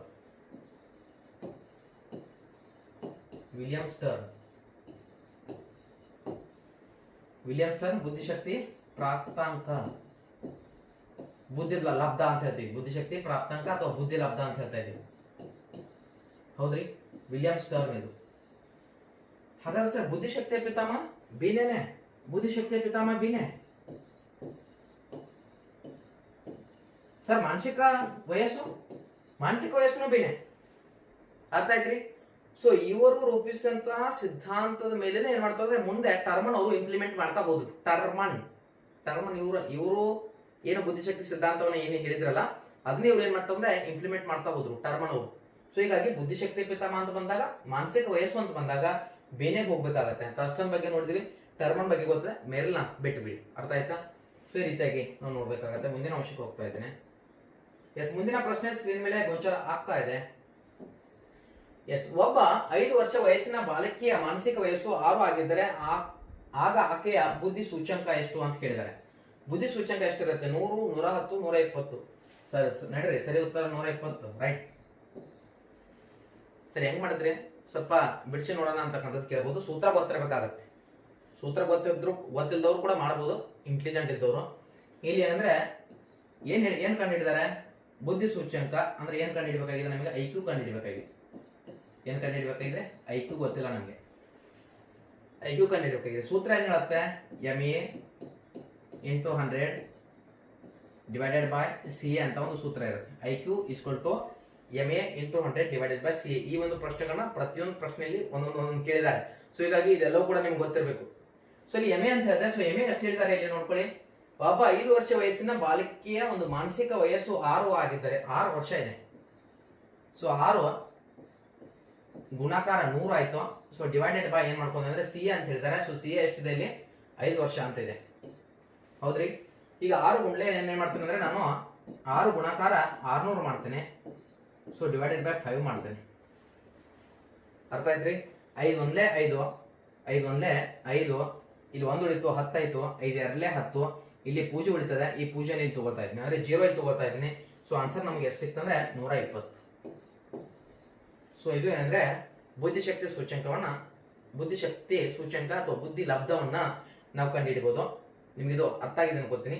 ಸೊ ಇಲ್ಲಿ 120 ಅಂದ್ರೆ ಆತ ಪ್ರತಿಭಾನ್ವಿತ ಅದಾನೆ, ವಿದ್ಯಾರ್ಥಿ ಬುದ್ಧಿವಂತ ಇದ್ದಾನೆ ಅಂತ ಅರ್ಥ ಆಗತ್ತೆ. ದಡ್ರಿದ್ರೆ 80 ಬಂದ್ರೆ ಕಡಿಮೆ ಇದ್ದಾನೆ ಅಂದ್ರೆ ಯಾವ ರೀತಿಯಾಗಿ ಇಲ್ಲಿ ಏನಿದೆ ಅಂದ್ರೆ 5 ವರ್ಷ ವಯಸ್ಸಿನ ಹೇಳಿದ್ರೆ ಬಾಲಿಕೆಯ 5 ವರ್ಷ ಇದೆ, ಆದ್ರೆ ಮಾನಸಿಕ ವಯಸ್ಸು ಹೆಚ್ಚಿದೆ, ದೈಹಿಕ ವಯಸ್ಸು ಕಡಿಮೆ ಇದೆ CA, ಆದ್ರೆ ಮಾನಸಿಕ ವಯಸ್ಸು ಜಾಸ್ತಿ ಇದೆ. ಸೊ ಹೀಗಾಗಿ ಈತ ಬುದ್ಧಿವಂತೆ, ಹುಡುಗಿ ಅಲ್ವಾ, ಬುದ್ಧಿವಂತೆ ಇದ್ದಾಳೆ, ಬಾಲಿಕೆ ಇದ್ದಾಳೆ, ಸೊ ಬುದ್ಧಿವಂತೆ. ಮುಂದೆ ಹೋಗ್ತಾ ಇದ್ದೇನೆ. ಸ್ಕ್ರೀನ್ಶಾಟ್ ತಗೋಬೇಕಾದ್ರೆ ಯಾವ ರೀತಿ ಮಾಡಿದ್ದಾರೆ ಸರ್ ಅಂತಕ್ಕಂಥದ್ದು. ಎಸ್, ಇಲ್ಲಿ ನಿಮಗೆ ಸೂತ್ರವನ್ನು ಕೂಡ ನಾನು ಕೊಡ್ತಕ್ಕಂಥ ಪ್ರಯತ್ನ ಮಾಡಿದ್ದೇನೆ, ನೋಡ್ಕೊಳ್ಬೇಕು ಒಂದು ಬಾರಿ, ಬೇಕಾದ್ರೆ ಸ್ಕ್ರೀನ್ಶಾಟ್ ತಗೊಳ್ಳಿ, ಬೇಡ ಅಂದ್ರೆ ಇನ್ನು ಬರ್ಕೊಳ್ಬಹುದು. ಬುದ್ಧಿ ಪ್ರಾಪ್ತಾಂಕದ ಸೂತ್ರ IQ = MA × 100 / C ಅಂತ ಬರುತ್ತೆ. ಈಗೇನು ಎಕ್ಸಾಂಪಲ್ ಮಾಡಿದೆ ನಾನು ಅದು ಇದಕ್ಕೆ ಸಂಬಂಧಪಡುತ್ತೆ. ಇದು ಮೂರಕ್ಕೂ ಒಂದೊಂದು ಎಕ್ಸಾಂಪಲ್ಸ್ ನಾನು ಕ್ವಶನ್ ಪೇಪರ್ಸ್ ಅಲ್ಲಿ ಅನಾಲಿಸಿಸ್ ಮಾಡ್ತಾ ಬಂದಿದ್ದೇನೆ. ಇನ್ನು ದೈಹಿಕ ವಯಸ್ಸನ್ನ ಕಂಡುಹಿಡಿಯುವ ಸೂತ್ರ ಅಂತ ಹೇಳಿದ್ದಾರೆ, ಅದು CA ಆಮೇಲೆ = MA × 100 / IQ. ಇದು ಅಂದ್ರೆ ದೈಹಿಕ ವಯಸ್ಸನ್ನ ಕಂಡುಹಿಡಬೇಕಾದ್ರೆ, ಅರ್ಥ ಆಯ್ತಾ? ನೆಕ್ಸ್ಟ್ ಇನ್ನು ಮಾನಸಿಕ ವಯಸ್ಸನ್ನ ಕಂಡುಹಿಡಬೇಕಾದ್ರೆ ಸೂತ್ರ ಏನಂತಂದ್ರೆ MA ಬರೋಬ್ಬರಿ IQ ಗುಣಾಕಾರ CA ಭಾಗಾಕಾರ 100 ಅಂತ ಹೇಳಿ. ಇದನ್ನ ಈ ರೀತಿಯಾಗಿ ಪ್ರತಿಯೊಂದು ಸೂತ್ರದ ಮೇಲೆ ಒಂದು ಕ್ವಶನ್ಸ್ ಪ್ರತಿಯೊಂದು ಪರೀಕ್ಷೆಯಲ್ಲಿ ಕೇಳಿದ್ದಾರೆ, ಅದೆಲ್ಲವನ್ನು ಕೂಡ ನಾನು ಸಾಲ್ವ್ ಮಾಡ್ತಾ ಬಂದಿದ್ದೇನೆ. ಸೊ ಬಿ ಕೇರ್ಫುಲ್ ಆಗಿ ಅದನ್ನ ನೋಡ್ಕೊಳ್ಳಿ. ಮುಂದೆ ಹೋಗ್ತಾ ಇದ್ದೇನೆ. ಎಸ್, ಈ ಒಂದು ಪ್ರಶ್ನೆ ಗೊಂದಲವನ್ನ ಸೃಷ್ಟಿ ಉಂಟು ಮಾಡ್ಕೊಂಡಿದ್ದಾನೆ. ಅವನೇ ಯಾರಂದ್ರೆ ಪ್ರಶ್ನೆ ಪತ್ರಿಕೆ ರಚನಾಕಾರ. ಸೃಜನಶೀಲ ಮಗುವಿನ ಪ್ರಮುಖ ಲಕ್ಷಣಗಳು ಏನು ಅಂತ ಕೇಳಿದ್ದಾರೆ.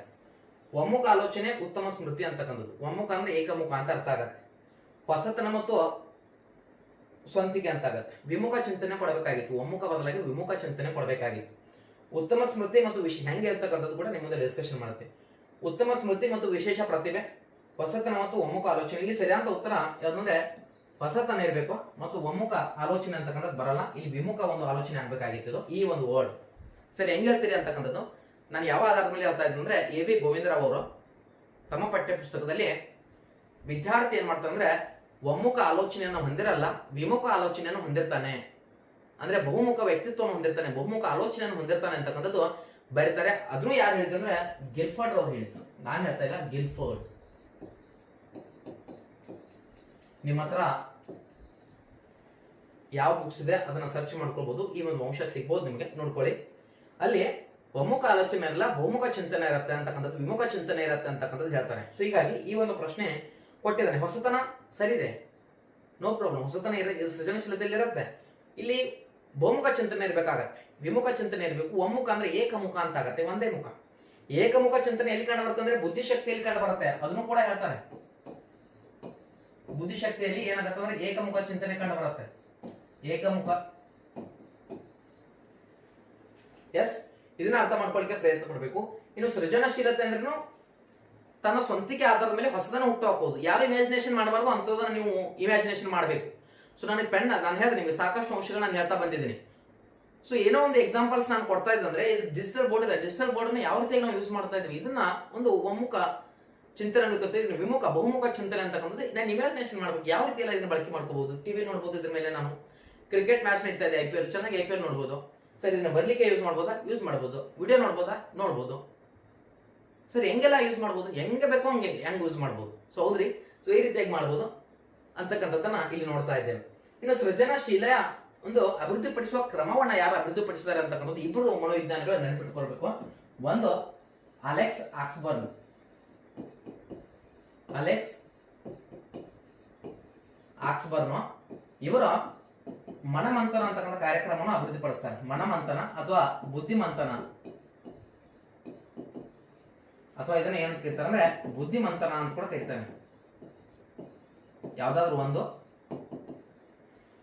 ಅಲೆಕ್ಸ್ ಆಕ್ಸ್ಬರ್ನ್, ಕೆಲವೊಂದು ಪಠ್ಯ ಪುಸ್ತಕದಲ್ಲಿ ಓಕ್ಸ್ಬಾರ್ನ್ ಅಂತ ಬರುತ್ತೆ. ಓಕ್ಸ್ಬಾರ್ನ್ ಆಕ್ಸ್ಬರ್ನ್ ಸೇಮ್, ಇಬ್ರು ಬೇರೆ ಅಲ್ಲ.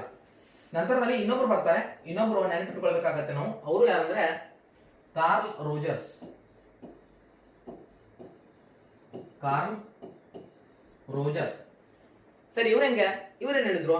ಇವ್ರು ಹೇಳಿದ್ರೆ ಮಾನಸಿಕ ಸುರಕ್ಷತೆಗಳು, ಮಾನಸಿಕ ಸ್ವಾತಂತ್ರ್ಯಗಳು ಸೃಜನಶೀಲತೆಗೆ ಮುಖ್ಯವಾಗಿ ಬೇಕು ಅಂತ ಹೇಳ್ತಾರೆ. ಏನು? ಮಾನಸಿಕ ಸುರಕ್ಷತೆ ಮತ್ತು ಮಾನಸಿಕ ಸ್ವಾತಂತ್ರ್ಯ. ಮಾನಸಿಕ ಸುರಕ್ಷತೆ ಮತ್ತು ಮಾನಸಿಕ ಸ್ವಾತಂತ್ರ್ಯ ಯಾರು ಹೇಳಿದ್ರು? ಕಾರ್ಲ್ ರೋಜರ್ಸ್ ಅವ್ರು ಹೇಳಿದ್ರು. ಇವ್ರ ಬಗ್ಗೆ ಇನ್ನೊಂದು ಪ್ರಶ್ನೆ ಕೇಳ್ತಾನೆ. ಕಾರ್ಲ್ ರೋಜರ್ಸ್ ಅವ್ರ ಬಗ್ಗೆ ಕಕ್ಷಿ ಕೇಂದ್ರಿತ ಸಿದ್ಧಾಂತದ ಬಗ್ಗೆ ಹೇಳ್ತಾ ಬರ್ತಾರೆ. ಅನಿರ್ದೇಶಿತ ಸಲಹೆ ಒಳಗೆ ಬರುತ್ತೆ. ಸರ್, ಏನಿದು ಅನಿರ್ದೇಶಿತ ಸಲಹೆ ಅಂದ್ರೆ ವಿದ್ಯಾರ್ಥಿಯ ಕೇಂದ್ರ ಬಿಂದು. ಸೊ ವಿದ್ಯಾರ್ಥಿ ಕೇಂದ್ರ ಬಿಂದು ಇಟ್ಕೊಂಡು ವಿದ್ಯಾರ್ಥಿಗೆ ಅನಿರ್ದೇಶಿತವಾಗಿ ನಾವೇನ್ ಮಾಡ್ಬೇಕಂದ್ರೆ ಡೈರೆಕ್ಷನ್ ಕೊಡ್ತಾ ಹೋಗ್ತೀವಿ. ಆದ್ರೆ ಕಕ್ಷಿ ಕೇಂದ್ರಿತ ಸಿದ್ಧಾಂತ ಇನ್ನು ಮುಖ್ಯವಾಗಿ ನಿರ್ದೇಶಿತ ಸಲಹೆಯಲ್ಲಿ ಶಿಕ್ಷಕನ ಕೇಂದ್ರ ಬಿಂದು ಇರ್ತಾನೆ. ಕಾರ್ಲ್ ರೋಜರ್ಸ್ ಅವ್ರಿಗೆ ಈ ಪ್ರಶ್ನೆ ಕೇಳ್ತಾನೆ. ಅರ್ಥ ಆಯ್ತಾ? ಕಾರ್ಲ್ ರೋಜರ್ಸ್, ಕೋಲ್ಬರ್ಗ್ ಬೇರೆ, ಕಾರ್ಲ್ ರೋಜರ್ಸ್ ಬೇರೆ, ಕನ್ಫ್ಯೂಸ್ ಆಗಬೇಡಿ. Kohlberg is different, Carl Rogers is different. ಅರ್ಥ ಆಯ್ತ್ರಿ? ಸೊ ಇಲ್ಲಿ ರೀತಿಯಾಗಿ ನೋಡ್ಬೇಕಾಗತ್ತೆ. ಸೊ ಇದು ಕ್ಲಿಯರ್ ಆಗಿದೆ ಅನ್ಕೋತೀನಿ. ಮುಂದೆ ಹೋಗ್ತಾ ಇದ್ದೀನಿ. ಎಸ್, ಇನ್ನೊಂದು ಪಾಯಿಂಟ್ ಇಲ್ಲಿ ನಾನು ನಿಮ್ಗೆ ಇಂಪಾರ್ಟೆಂಟ್ ಹೇಳಬೇಕು. ಸ್ವಲ್ಪ ವಿಡಿಯೋ ಲೆಂದಿ ಆದ್ರೂ ಪರವಾಗಿಲ್ಲ, ದಯವಿಟ್ಟು ಇದು ನಿಮ್ಗೆ ಹೆಲ್ಪ್ಫುಲ್ ಆಗುತ್ತೆ, ಗ್ಯಾರಂಟಿ ಕೊಡ್ತೀನಿ ನಾನು. ಸೃಜನಶೀಲತೆಯನ್ನ ಒಂದು ಹಂತಗಳ ಬಗ್ಗೆ ಕೇಳ್ತಾನೆ. ಸೃಜನಶೀಲತೆಯನ್ನ ಹಂತಗಳ ಬಗ್ಗೆ ಶಿಶು ಅಸುನೀಗಿತು ಅಂತೇಳಿ ಒಂದು ಸೂತ್ರವನ್ನು ಹೇಳಿದ್ದೆ ನಾನು. ಶಿಶು ಅಸುನೀಗಿತು ಅಂತೇಳಿ, ಅಥವಾ ಇನ್ನೊಂದು ಸೂತ್ರವನ್ನು ಹೇಳಿದ್ದೆ ನಿಮಗೆ, ಶಿಪ್ ನೌಕೆ ಅಂತಕ್ಕಂಥದ್ದು. ಶಿಪ್ ನೌಕೆ. ಸರ್, ಹಿಂಗಂದ್ರೆ ಏನು? ಶಿಶು ಅಸುನೀಗಿತು ಅಂದ್ರೆ ಏನು? ಶಿಪ್ ನೌಕೆ ಅಂದ್ರೆ ಏನು? ಇದು ಸೂತ್ರ. ಏನ್ ಸೂತ್ರ?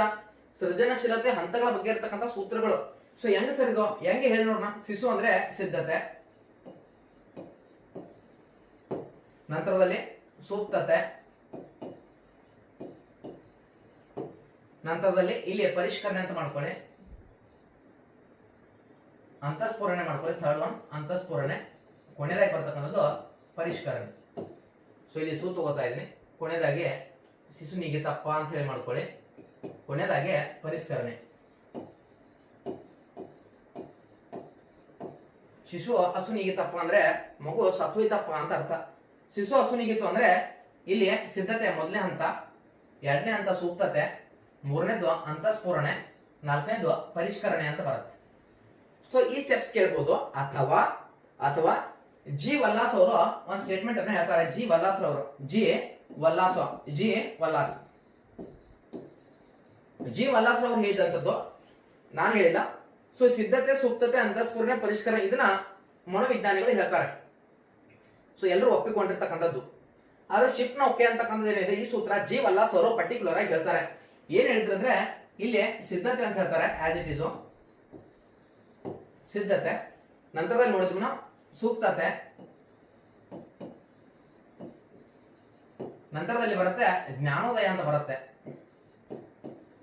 ಸರಿ, ಇದು ಸೂತ್ರಕ್ಕೆ ಮ್ಯಾಚ್ ಆಗ್ತಾ ಇದೆಯಾ? ಹೌದು, ಮ್ಯಾಚ್ ಆಗ್ತಾ ಇದೆ. ಯಾವ ರೀತಿಯಾಗಿ ಮ್ಯಾಚ್ ಮಾಡ್ತಾ ಇದ್ದೀನಿ ಅಂದ್ರೆ ನಾನಿಲ್ಲಿ ನವ್ ಅಂತಕ್ಕಂಥ ಯೂಸ್ ಮಾಡಿದ್ದೀನಿ, ಇಲ್ಲಿ ನೋ ಅಂತ ಯೂಸ್ ಮಾಡ್ಕೊತಾ ಇದ್ದೀನಿ.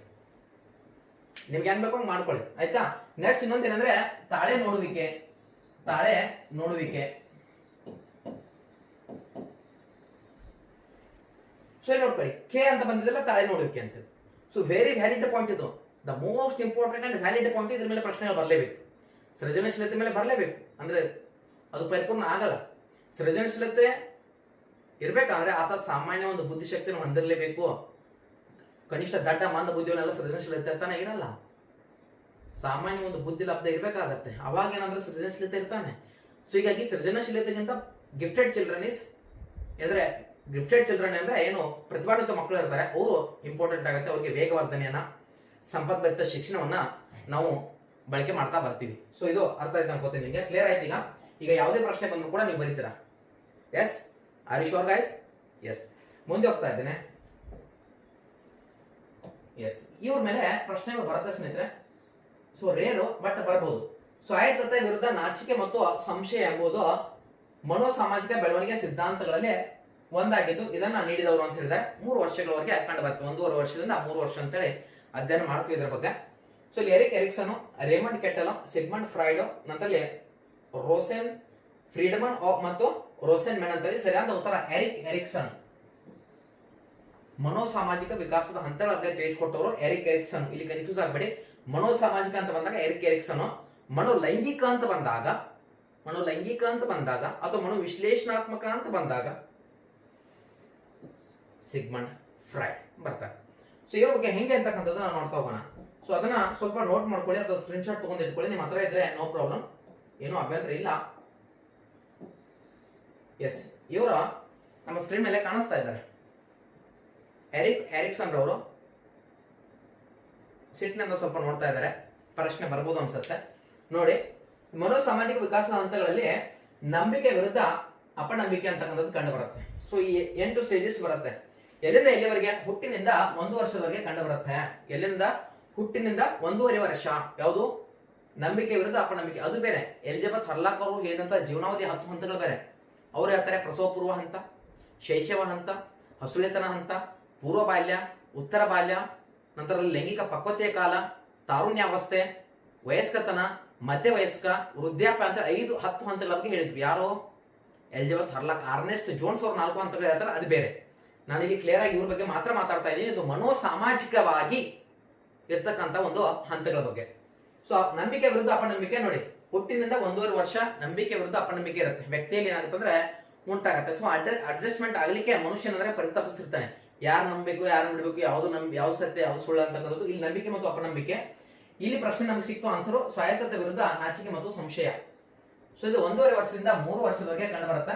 ಒಂದ್ ರೀತಿಯಲ್ಲಿ ಹಸುಳೆತನ ಅಂತ ಹೇಳಿ ಹೇಳ್ತಾ ಹೋಗ್ಬೋದು. ಹಸುಳೆತನ ಏಜ್ ಅಂತ ಹೇಳ್ಬೋದು. ಸರಿ, 2ನೇ ವರ್ಷದಿಂದ ಪೂರ್ವ ಬಾಲ್ಯ ಸ್ಟಾರ್ಟ್ ಆಗತ್ತಲ್ಲ? ಹೌದು, ಸ್ಟಾರ್ಟ್ ಆಗುತ್ತೆ. ಒಂದು ಬಾರಿ ಪರೀಕ್ಷೆಯಲ್ಲಿ 2ನೇ ವಾರದಿಂದ 2-3 ವರ್ಷಗಳವರೆಗೆ ಹಸುಳಿತನ ಹಂತ ಅಂತ ಕೇಳ್ತಾ ಬಂದಿದ್ದಾನೆ. ಹೀಗಾಗಿ ನಾನು 3 ವರ್ಷ ಅಂತ ಯೂಸ್ ಮಾಡಿದ್ದೀನಿ. ಅಲ್ಲಿ ಆ ಒಂದು ಕೀ ಪಾಯಿಂಟ್ಸ್ ಏನು ಕೊಟ್ಟಿದ್ದಾನೆ ಅದರಲ್ಲೂ ಕೂಡ ಆ ಒಂದು ಶಬ್ದವನ್ನು ಉಲ್ಲೇಖವನ್ನು ಮಾಡಿದ್ದೇನೆ. ಸೊ 1.5 ವರ್ಷದಿಂದ 3 ವರ್ಷ ಅಂತ ನೋಡ್ಬೋದು. ಇನ್ನು ಉಪಕ್ರಮಿಸುವಿಕೆ ವಿರುದ್ಧ ಅಪರಾಧ ಮನೋಭಾವ, ಇದ್ರ ಬಗ್ಗೆ ಕೇಳಿಲ್ಲ, ಇದು ಕೇಳಬಹುದು ಇನ್ನು ಮುಂದೆ. ಯಾಕಂದ್ರೆ ಇದು ನಮಗೆ ಪೂರ್ವ ಬಾಲ್ಯದಲ್ಲಿ ಕಂಡು ಬರ್ತಾ ಇದೆ. 3ರಿಂದ 6 ವರ್ಷ ಸೊ ಬರ್ಬೋದು. ಇನ್ನು ಕಾರ್ಯಶೀಲತೆ ವಿರುದ್ಧ ಕೀಳಿರಿಮೆ, ಮೋಸ್ಟ್ ಇಂಪಾರ್ಟೆಂಟ್ ಪಾಯಿಂಟ್. ಇದು 6ರಿಂದ 12 ವರ್ಷ. ಸೊ ಈ ಎಲ್ಲಿಂದ ಎಲ್ಲಿವರೆಗೆ? ಫಸ್ಟ್ ಟು ಏನಂದ್ರೆ ಆತ್ಮೀಯತೆ ವಿರುದ್ಧ ಏಕಾಂತತೆ ಬೇಡ.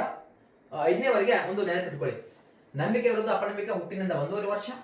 ಸ್ವಾಯತ್ತತೆ ವಿರುದ್ಧ ನಾಚಿಕೆ ಮತ್ತು ಸಂಶಯ 1.5ರಿಂದ 3 ವರ್ಷ. ಉಪಕ್ರಮಿಸುವಿಕೆ ವಿರುದ್ಧ ಅಪರಾಧ ಮನೋಭಾವ 3ರಿಂದ 6 ವರ್ಷ.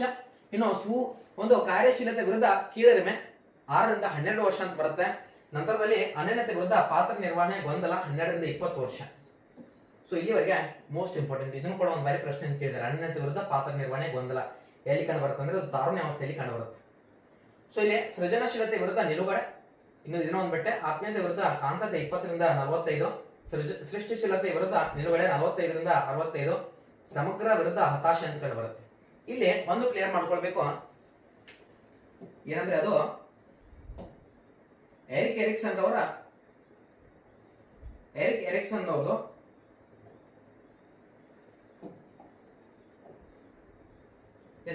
ಎರಿಕ್ಸನ್ ರವ್ರದ್ದು ಇಲ್ಲಿ ಈ ಒಂದು ಡೇಟ್ಗಳನ್ನ ಕೇಳ್ತಾರ ಅಂತಕ್ಕಂಥದ್ದು ಇಲ್ಲ, ವಯಸ್ಸನ್ನ ಕೇಳಿಲ್ಲ. ಪ್ರಶ್ನೆ ಕೇಳಿದ್ರೆ ಏನ್ ಕೇಳ್ತಾರ ಅಂದ್ರೆ ಸ್ವಾಯತ್ತತೆ ವಿರುದ್ಧ ನಾಚಿಕೆ ಮತ್ತು ಸಂಶಯ ಯಾರ್ದು, ಅಥವಾ ನಂಬಿಕೆ ವಿರುದ್ಧ ಅಪನಂಬಿಕೆ ಯಾರ್ದು, ಅಥವಾ ಉಪಕ್ರಮಿಸುವಿಕೆ ವಿರುದ್ಧ ಅಪರಾಧ ಮನೋಭಾವ ಯಾರ್ದು, ಅಥವಾ ಕಾರ್ಯಶೀಲತೆ ವಿರುದ್ಧ ಕೀಳಿರಿಮೆ ಯಾರ್ದು, ಅಥವಾ ಅನನ್ಯತೆ ವಿರುದ್ಧ ಪಾತ್ರ ನಿರ್ವಹಣೆ ಗೊಂದಲ ಯಾರ್ದು, ಅಥವಾ ಆತ್ಮೀಯತೆ ವಿರುದ್ಧ ಏಕಾಂತತೆ ಯಾರ್ದು. ಈ ರೀತಿಯಾಗಿ ಪ್ರಶ್ನೆಗಳನ್ನ ಕೇಳ್ತಾ ಬರ್ತಾನೆ. ಸೊ ಇದು ಇಂಪಾರ್ಟೆಂಟ್. ಬೇಕಾದ್ರೆ ನೀವು ಸ್ಕ್ರೀನ್ ಶಾಟ್ ಅನ್ನ ತೆಗೆದುಕೊಳ್ಬಹುದು. ರೈಟ್, ಮುಂದೆ ಹೋಗ್ತಾ ಇದ್ದೇನೆ.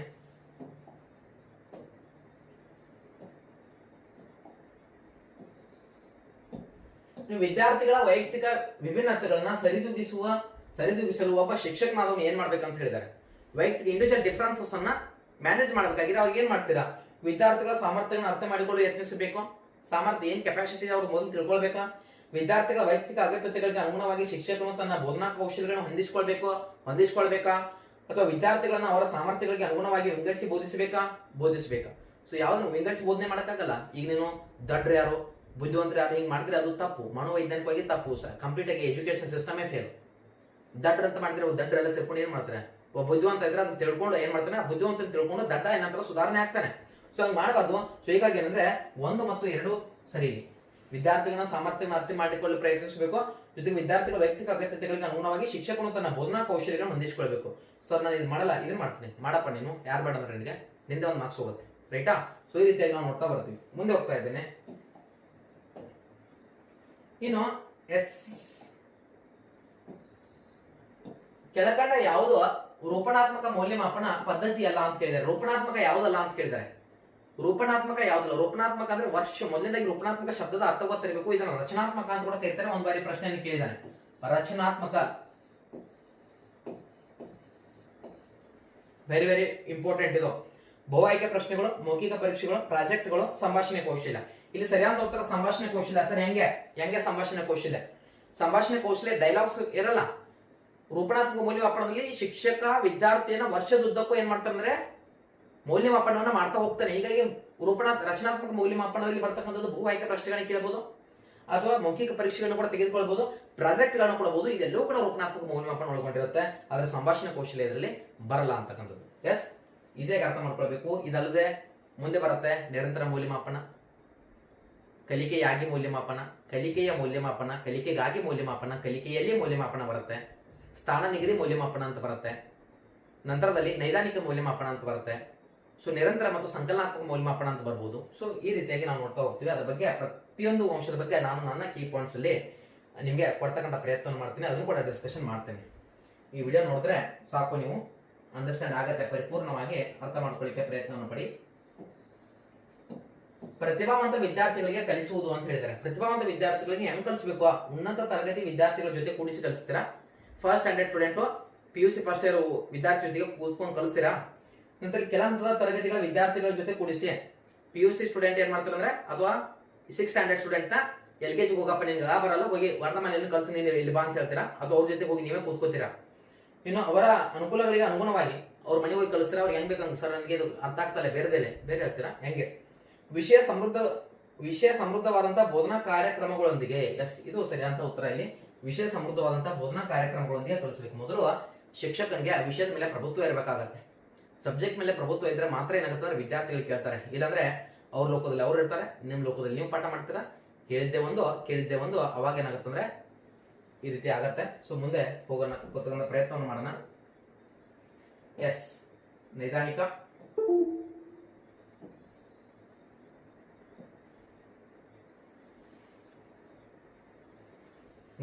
ಪರೀಕ್ಷೆಗಳನ್ನ ಶಾಲೆಯಲ್ಲಿ ಬಳಸುವುದು ಅಂತ ಹೇಳಿದ್ದಾರೆ. ನೈದಾನಿಕ ಪರೀಕ್ಷೆಗಳನ್ನ ಶಾಲೆಯಲ್ಲಿ ಬಳಸುವುದು ಶೈಕ್ಷಣಿಕ ಸಮಸ್ಯೆಗಳ ಕಾರಣಗಳನ್ನ ಪತ್ತೆ ಹಚ್ಚಲು, ಆರೋಗ್ಯ ಸಮಸ್ಯೆಗಳಿಗೆ ಕಾರಣಗಳನ್ನ ಪತ್ತೆ ಹಚ್ಚಲು, ವರ್ತನಾ ಸಮಸ್ಯೆಗಳಿಗೆ ಕಾರಣಗಳನ್ನ ಪತ್ತೆ ಹಚ್ಚಲು, ಬಟ್ಟೆ ತರ ಚಟುವಟಿಕೆಗಳಿಗೆ ಸಂಬಂಧಿಸಿದ ಸಮಸ್ಯೆಗಳನ್ನ ಪತ್ತೆ ಹಚ್ಚಲು. ಇಲ್ಲಿ ಸರಿಯಾದ ಉತ್ತರ ನೈದಾನಿಕ ಪರೀಕ್ಷೆ ಯಾಕೆ ನಾವು ಬಳಕೆ ಮಾಡ್ತಾ ಇದ್ರೆ ಶೈಕ್ಷಣಿಕ ಸಮಸ್ಯೆಗಳಿಗೆ ಕಾರಣಗಳನ್ನ ಪತ್ತೆ ಹಚ್ಚಲು ಬಳಕೆ ಮಾಡ್ತಾ ಇದ್ವಿ. ನೈದಾನಿಕ ಪರೀಕ್ಷೆ ಯಾವಾಗ ನೈದಾನಿಕ ಪರೀಕ್ಷೆ ಮಾಡ್ತೇವೆ? ನೈದಾನಿಕ ಪರೀಕ್ಷೆ ಶಾಲೆಗೆ ವಿದ್ಯಾರ್ಥಿ ಬರೋದಕ್ಕಿಂತ ಮುಂಚಿತವಾಗಿನೇ ಮಾಡ್ತೀವಿ ನಾವು. ಹೌದ್ರಿ? ಹೌದಾ? ಎಸ್, ಇಲ್ಲಿ ಶಾಲೆಗೆ ಬರೋದಕ್ಕಿಂತ ಮುಂಚಿತವಾಗಿ ನಾವು ಏನ್ ಮಾಡ್ತೀವಿ ಅಂದ್ರೆ ನೈದಾನಿಕ ಪರೀಕ್ಷೆನ ವಿದ್ಯಾರ್ಥಿಗಳಿಗೆ ಮಾಡ್ತಾ ಇದ್ದೇವೆ. ಎಸ್, ಇದು ಕ್ಲಿಯರ್ ಆಯ್ತು ನಿಮಗೆ. ಇಲ್ಲಿ ಸ್ವಲ್ಪ ಏನಂದ್ರೆ ಈ ಒಂದು ಹುಳಗಳು ಬಂದು ಕೊಡ್ತಾ ಇದೆ ಲೈಟ್ಗೆ. ಸೊ ಅದಕ್ಕೆ ಅದು ಸಾಫ್ಟ್ ಇರೋದ್ರಿಂದ ಟಚ್ ಆದ ತಕ್ಷಣ ಸ್ಕ್ರೀನ್ ಏನಾಗುತ್ತೆ ಅಂದ್ರೆ ಚೇಂಜ್ ಆಗ್ತಾ ಹೋಗುತ್ತೆ. ಸೊ ಸ್ವಲ್ಪ ಇದು ಮಿಡಲ್ ಏನಾಗುತ್ತೆ ಸ್ಟ್ರಕ್ ಮಾಡುತ್ತೆ ನೈಟ್ ಅಲ್ಲಿ. ಮಾರ್ನಿಂಗ್ ಸೆಷನ್ ಯಾಕಂದ್ರೆ ಹಳ್ಳಿ ಗಾಡಿನಲ್ಲಿ ಇರೋದ್ರಿಂದ ಇದು ಸಮಸ್ಯೆಗಳು ಆಗತ್ತೆ ಈ ರೀತಿಯಾಗಿ. ಸೊ ಅದಕ್ಕೆ ನಾವು ವರಿ ಮಾಡ್ಕೊಳ್ಬೇಡಿ. ಸಮ್ ಡಿಸ್ಟರ್ಬೆನ್ಸ್ ಆದ್ರೆ ಕ್ಷಮಾಪಣೆಯನ್ನು ಕೇಳ್ತಾ ಇದ್ದೇನೆ. ಅಂಗವಿಕಲ ಮಕ್ಕಳಿಗಾಗಿ ಇರುವ ಶೈಕ್ಷಣಿಕ ಕಾರ್ಯಕ್ರಮಗಳನ್ನ ಹೀಗೆಂದು ಕರೀತಾರೆ ಅಂತಕ್ಕಂಥದ್ದು ಕೇಳಿದ್ದಾರೆ. ಅಂಗವಿಕಲ ಮಕ್ಕಳಿಗಾಗಿ ಇರುವ ಶೈಕ್ಷಣಿಕ ಕಾರ್ಯಕ್ರಮಗಳನ್ನ ಏನಂತ ಕರೀತಾರೆ ಅಂದ್ರೆ ಅದು ಔಪಚಾರಿಕ ಶಿಕ್ಷಣ, ಅನೌಪಚಾರಿಕ, ದೂರ ಶಿಕ್ಷಣ, ವಿಶೇಷ ಶಿಕ್ಷಣ. ಸರಿಯಾದ ಉತ್ತರ ವಿಶೇಷ ಶಿಕ್ಷಣ ಅಂತ ಕರೀತಾರೆ. ಅಂದ್ರೆ ಅಂಗವಿಕಲ ಮಕ್ಕಳಿಗಾಗಿ ಇರತಕ್ಕಂಥದ್ದು. ಯಾರು ಅಂಗವಿಕಲರಿದ್ದಾರೆ ಅವ್ರಿಗೆ ವಿಶೇಷ ಶಿಕ್ಷಣ ಮುಖಾಂತರ ಏನ್ ಮಾಡ್ತೀವಿ ಅಂದ್ರೆ ಟೀಚರ್ ನಾವು ಮಾಡ್ತೀವಿ ಅಂತಕ್ಕಂಥದ್ದು ನೋಡ್ಬೋದು. ಔಪಚಾರಿಕ ಅಂದ್ರೆ ಶಾಲೆಯ 4 ಗೋಡೆಗಳ ಮಧ್ಯೆ ಒಂದು ನಿರ್ದಿಷ್ಟವಾದಂತಹ ಅವಧಿಯ ಮೇಲೆ ಒಂದು ನಿರ್ದಿಷ್ಟವಾದಂತಹ ವಿಷಯವನ್ನ ನಿರ್ದಿಷ್ಟವಾದಂತಹ ವರ್ಷದಲ್ಲಿ ವೇಳಾಪಟ್ಟಿಯೊಂದಿಗೆ ಏನ್ ಮಾಡ್ತೀವಿ ಅಂದ್ರೆ ಮುಕ್ತಾಯವನ್ನು ಮಾಡ್ತೀವಿ. ಅನೌಪಚಾರಿಕ ಅಂದ್ರೆ ಯಾರು ಬೇಕಾದ್ರೂ ತಂದೆಯಿಂದ ಕಲಿಬಹುದು, ತಾಯಿಯಿಂದ ಕಲಿಬಹುದು, ಶಿಕ್ಷಕನಿಂದ, ಬಂಧು ಭಗಿನಿ, ಸ್ನೇಹಿತರಿಂದ ಕೂಡ ಕಲಿಬಹುದು. ದೂರ ಶಿಕ್ಷಣ ಅಂದ್ರೆ ಇದು ನಾವು ಡಿಸ್ಟೆನ್ಸ್ ಎಜುಕೇಶನ್ ಅಂತ ಕರಿತೀವಿ. ಇದು ದೂರ ಶಿಕ್ಷಣ ಸಾಕಷ್ಟು ಅಭ್ಯರ್ಥಿಗಳು ಮಾಡಿ ಈಗ ಜಾಬ್ಗಳಲ್ಲಿ ಹೊಂದಿ ಮುಂದೆ ಏನಾಗ್ತದೆ ಅಂದ್ರೆ ಪ್ರಮೋಷನ್ ತಗೋತಾ ಇದ್ದಾರೆ. ಅದನ್ನು ಕೂಡ ನಾವು ನೋಡ್ತಾ ಹೋಗ್ತಾ ಇದ್ವಿ. ಮುಂದೆ ನೋಡೋಣ.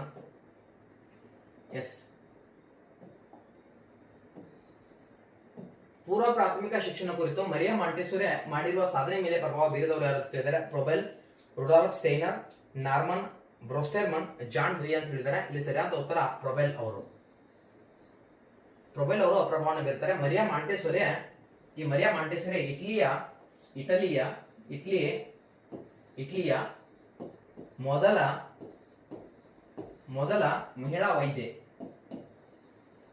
ಇಟಲಿಯ ಮೊದಲ ಮಹಿಳಾ ವೈದ್ಯೆ ಮರಿಯಾ ಮಾಂಟೆಸೊರೆ.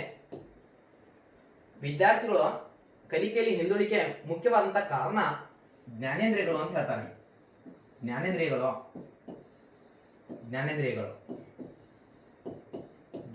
ಮುಖ್ಯ ಕಾರಣ ಅಂತ ಹೇಳ್ತಾರೆ. ಜ್ಞಾನೇಂದ್ರಿಯಗಳ ಒಂದು ಸರಿಯಾದ ಬಳಕೆಯನ್ನು ಮಾಡದೇ ಇರೋದ್ರಿಂದ ವಿದ್ಯಾರ್ಥಿಗಳು ಕಲಿಕೆಯಲ್ಲಿ ಹಿಂದುಳಿತಾರೆ ಅಂತಕ್ಕಂಥದ್ದು ಈ ಒಂದು ಮರಿಯಾ ಮಾಂಟೆಸೊರೆ ಅವರು ಹೇಳಿದ್ದು. ನಂತರದಲ್ಲಿ ಇವರು ಮಕ್ಕಳ ಮನೆಯ ಬಗ್ಗೆ ತಿಳಿಸ್ಕೊಡ್ತಾರೆ. ಮಕ್ಕಳ ಮನೆಯನ್ನ ಸ್ಥಾಪನೆ ಮಾಡ್ತಾರೆ. ಅಂದ್ರೆ ಮಕ್ಕಳ ಒಂದು ಮಕ್ಕಳ ವಿಕಾಸ ಯಾವ ರೀತಿ ಆಗ್ಬೇಕಂತ ಒಂದು ಸ್ಟೇಟ್ಮೆಂಟ್ ಅನ್ನು ಕೊಡ್ತಾರೆ. ಮಕ್ಕಳ ವಿಕಾಸ ಸ್ವಾಭಾವಿಕವಾಗಿ ಆಗಬೇಕು ಮತ್ತು ಕ್ರಿಯಾತ್ಮಕವಾಗಿರಬೇಕು, ಅದುವೇ ಶಿಕ್ಷಣ ಅಂತ ಹೇಳ್ತಾರೆ. ಶಿಕ್ಷಣ ಬಗ್ಗೆ ಒಂದು ಸ್ಟೇಟ್ಮೆಂಟ್ ಇದು. ಮಕ್ಕಳ ವಿಕಾಸವು ಸ್ವಾಭಾವಿಕವಾಗಿ ಮತ್ತು ಕ್ರಿಯಾತ್ಮಕವಾಗಿ ಆದ್ರೆ ಅದುವೇನೆ ಶಿಕ್ಷಣ ಅಂತ ಕರೀತಾರೆ. ಸ್ವಾಭಾವಿಕ ಮತ್ತು ಕ್ರಿಯಾತ್ಮಕದ ಬಗ್ಗೆ ಹೇಳಿದ್ರು. ಸ್ವಾಭಾವಿಕ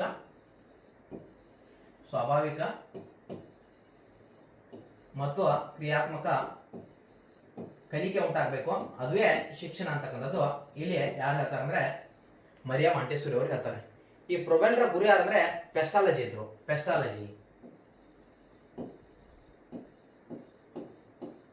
ಪೆಸ್ಟಾಲಜಿ ಪ್ರೊಬೆಲ್ರ ಅವರು ಕಿಂಡರ್ ಗಾರ್ಡನ್ ಪದ್ಧತಿಯ ಜನಕ. ಯಾವ ಜನಕ? ಕಿಂಡರ್ ಗಾರ್ಟನ್ ಅಂತ ಒಂದು ಬರುತ್ತೆ. ಎಲ್ಲಿ ಬರುತ್ತೆ ಸರ್ ಇದು ಕಿಂಡರ್ ಗಾರ್ಟನ್? ಏನಿದು ಕಿಂಡರ್ ಗಾರ್ಟನ್? ವಿದ್ಯಾರ್ಥಿಗಳಿಗಾಗಿ, ಮಕ್ಕಳಿಗಾಗಿ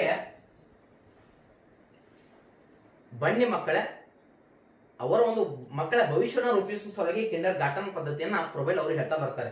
ಸೊ ಒಂದು ಬಾರಿ ಇದನ್ನು ಕೇಳಿದಾರೆ, ಜೊತೆಗೆ ಇದನ್ನು ಕೂಡ ಕೇಳಬಹುದು. ಮಕ್ಕಳ ಮನೆ ಅಂತ ಬಂದಾಗ ಮರಿಯಾ ಮಾಂಟೆಸೂರಿ, ಕಿಂಡರ್ ಗಾರ್ಟನ್ ಅಂತ ಬಂದಾಗ ಪ್ರೊಬೆಲ್ನ ಗುರುಗಳು ಯಾರು ಅಂತಾಗ ಪೆಸ್ಟಾಲಜಿ ಬರ್ತಾನೆ. ಇನ್ನು ಜಾನ್ ಡುಯಿ ಅವರು ಒಂದು ಮಾತನ್ನ ಹೇಳ್ತಾರೆ, very very very valid point ಇದು. ಜಾನ್ ಡುಯಿ ಅವರು ಶಾಲೆ ಒಂದು ಪುಟ್ಟ ಸಮಾಜ ಅಂತ ಹೇಳ್ತಾರೆ. Point be noted. ಏನಂತ ಹೇಳಿದ್ರು? ಶಾಲೆ ಒಂದು ಪುಟ್ಟ ಸಮಾಜ, ಶಾಲೆ ಪುಟ್ಟ ಸಮಾಜ ಅಂತ ಹೇಳ್ತಾರೆ. ಸೊ ಇವರು ಮಾಡಿಕಲಿ ತತ್ವವನ್ನ ರೂಪಿಸಿದ್ರು. ಮಾಡಿಕಲಿ ತತ್ವ ಮಾಡಿದ್ರೆ ಗೊತ್ತಾಗತ್ತೆ ಕಲೀಲಿಕ್ಕೆ. Experience cannot be explain, it should be experience. ಮಾಡಿ ಕಲಿಬೇಕು ಅಂತಕ್ಕಂಥದ್ದು ಇಲ್ಲಿ ಹೇಳ್ತಾ ಬರ್ತಾರೆ ಜಾನ್ ಡುಯಿ ಅವರು. ಅರ್ಥ ಆಯ್ತ್ರಿ? ಸೊ ಇವರೊಂದು ಮಾಡಿ ಕಲಿ ತತ್ವದ ಮೇಲಿನ ಯೋಜನಾ ಕಲಿಕೆ ರೂಪಿತವಾಗಿದೆ. ಯೋಜನಾ ಕಲಿಕೆ ಪಿತಾಮಹ ಕಿಲ್ ಪ್ಯಾಟ್ರಿಕ್ ಅವರು. Understood guys? ಎಸ್, ಮುಂದೆ ಹೋಗ್ತಾ ಇದ್ದೇನೆ. ಇದು ಕ್ಲಿಯರ್ ಆಯ್ತು ಅಂತ ಹೇಳಿ ಭಾವಿಸ್ತೇನೆ.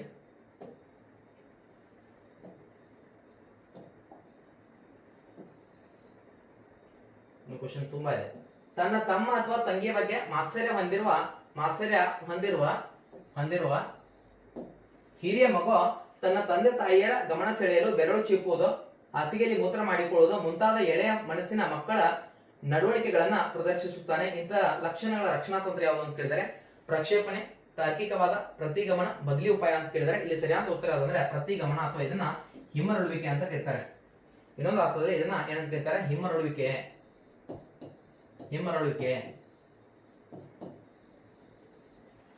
ಅಂತ ಕರೀತಾ ಬರ್ತಾರೆ. ಅಂದ್ರೆ ವ್ಯಕ್ತಿ ಸಮಸ್ಯೆಗಳನ್ನ ಎದುರಿಸಲಾಗದೆ ಇರ್ತಕ್ಕಂಥ ಸಂದರ್ಭದಲ್ಲಿ ಬಾಲ್ಯ ಸಹಜವಾದಂತಹ ವರ್ತನೆಗಳನ್ನ ವ್ಯಕ್ತಪಡಿಸ್ತಾನೆ. ಸೊ ಅದನ್ನ ಪ್ರತಿಗಮನ ಅಥವಾ ಹಿಮ್ಮರಳುವಿಕೆ ಅಂತ ಕರಿತೀವಿ. ಹಾಗಾದ್ರೆ ಸರ್ ಪ್ರಕ್ಷೇಪಣೆ ಅಂದ್ರೆ ಏನು? ತನ್ನ ಲೋಪದೋಷಗಳನ್ನ ಒಪ್ಪಿಕೊಳ್ಳಲು ಸಾಧ್ಯವಾಗದೆ ಇನ್ನೊಬ್ಬರ ಮೇಲೆ ಏನಂದ್ರೆ ರೇಗಾಡು, ಇನ್ನೊಬ್ಬರ ಮೇಲೆ ಹಾಕೋದು. ಇನ್ನೊಬ್ರು ರೇಗಾಡೋದಲ್ಲ, ಅದು ಕೋಪನಿಂದನೇ ಬರುತ್ತೆ. ಸ್ವತಂತ್ರವಾಗಿ ತಿರುತ್ತಿರೋ ಕೋಪ ಅಂತ ಆಗತ್ತೆ. ಪ್ರಕ್ಷೇಪಣೆ ಅಂದ್ರೆ ನನ್ನ ಲೋಪದೋಷಗಳನ್ನ ನಾನು ಏನಂದ್ರೆ ಒಪ್ಪಿಕೊಳ್ಳಲಾಗದೆ ಇನ್ನೊಬ್ಬರ ಮೇಲೆ, ನನ್ನ ಎಕ್ಸಾಮ್ ಅಲ್ಲಿ ಪಾಸ್ ಆಗಿಲ್ಲ ಅಂದ್ರೆ ನನ್ನ ಟೀಚರ್ ಸರಿಯಾಗಿ ನಾನು ಪಾಠ ಮಾಡಿಲ್ಲ ಅಂತ ಹೇಳ್ತಾನೆ. ಪ್ರಕ್ಷೇಪಣೆ ಅದು. ತಾರ್ಕಿಕವಾದ ತರ್ಕ ಸಮ್ಮತವಾಗಿಸುವಿಕೆ ಅಂತ ಬರುತ್ತೆ. ತರ್ಕ ಸಮ್ಮತವಾಗಿಸುವಿಕೆ ಅಂತಕ್ಕಂಥದ್ದು. ಸೊ ಅಲ್ಲಿ ತರ್ಕ ಸಮ್ಮತವಾಗಿಸುವಿಕೆಯಲ್ಲಿ ಹುಳಿ ನಿಂಬೆ ತತ್ವ ಮತ್ತು ದ್ರಾಕ್ಷಿ ನಿಂಬೆ ತತ್ವ ಬಗ್ಗೆ ಸಾಕಷ್ಟು ಈಗಾಗಲೇ ಎಕ್ಸಾಂಪಲ್ ಮಾಡಿದ್ದೀನಿ. ಫ್ಯಾಷನ್ ಮಾಡಲು ಗೊತ್ತಿಲ್ಲ ಅಂತ ಹುಡುಗಿ ಫ್ಯಾಷನ್ ಈಗಿನ ಕಾಲದಲ್ಲಿ ಒಳ್ಳೆಯದಲ್ಲ ಅಂತ ಹೇಳ್ತಾರೆ. ಸೊ ಈ ರೀತಿಯಾಗಿ ನಾವು ತರ್ಕ ಸಮ್ಮತವಾಗಿಸಿ ಬದಲಿ ಉಪಾಯದಲ್ಲಿ ಬರುತ್ತೆ. 3 ಪ್ರಕಾರಗಳು ಬರುತ್ತೆ ಬದಲಿ ಉಪಾಯ. ಬದಲಿ ಪರಿಹಾರ ಅಂತ ಕರಿತೀವಿ. ಪರಿಹಾರದಲ್ಲಿ 3 ಪ್ರಕಾರಗಳು: ನೇರ ಪರಿಹಾರ, ಪರೋಕ್ಷ ಪರಿಹಾರ ಮತ್ತು ಬದಲಿ ಪರಿಹಾರ ಅಂತ ಬರುತ್ತೆ. ಈಗ ನನಗೆ ಡಾಕ್ಟರ್ ಆಗಕ್ಕಾಗ್ಲಿಲ್ಲಪ್ಪ, ನಾನು ಇಂಜಿನಿಯರ್ ಆಗ್ತೀನಿ, ಬದಲಿ ಪರಿಹಾರ. ಅರ್ಥ ಆಯ್ತಾ? ನನಗೆ ಟೀಚರ್ ಆಗಕ್ಕಾಗಲಿಲ್ಲ, ನಾನು ಐಎಎಸ್ ಆಫೀಸರ್ ಆಗ್ತೇನೆ. ಸರ್ ಐಎಎಸ್ ಆಫೀಸರ್ ಆಗ್ತಾರೆ ಅಂತ ಕೇಳ್ಬಿಡಿ, ನನಗೆ ಎಕ್ಸಾಂಪಲ್ಸ್ ಹೇಳ್ತಾ ಇದ್ದೀನಿ, ಆಗ್ಬೋದಲ್ವಾ? ಎಸ್, ಮುಂದೆ ಹೋಗ್ತಾ ಇದ್ದೀನಿ.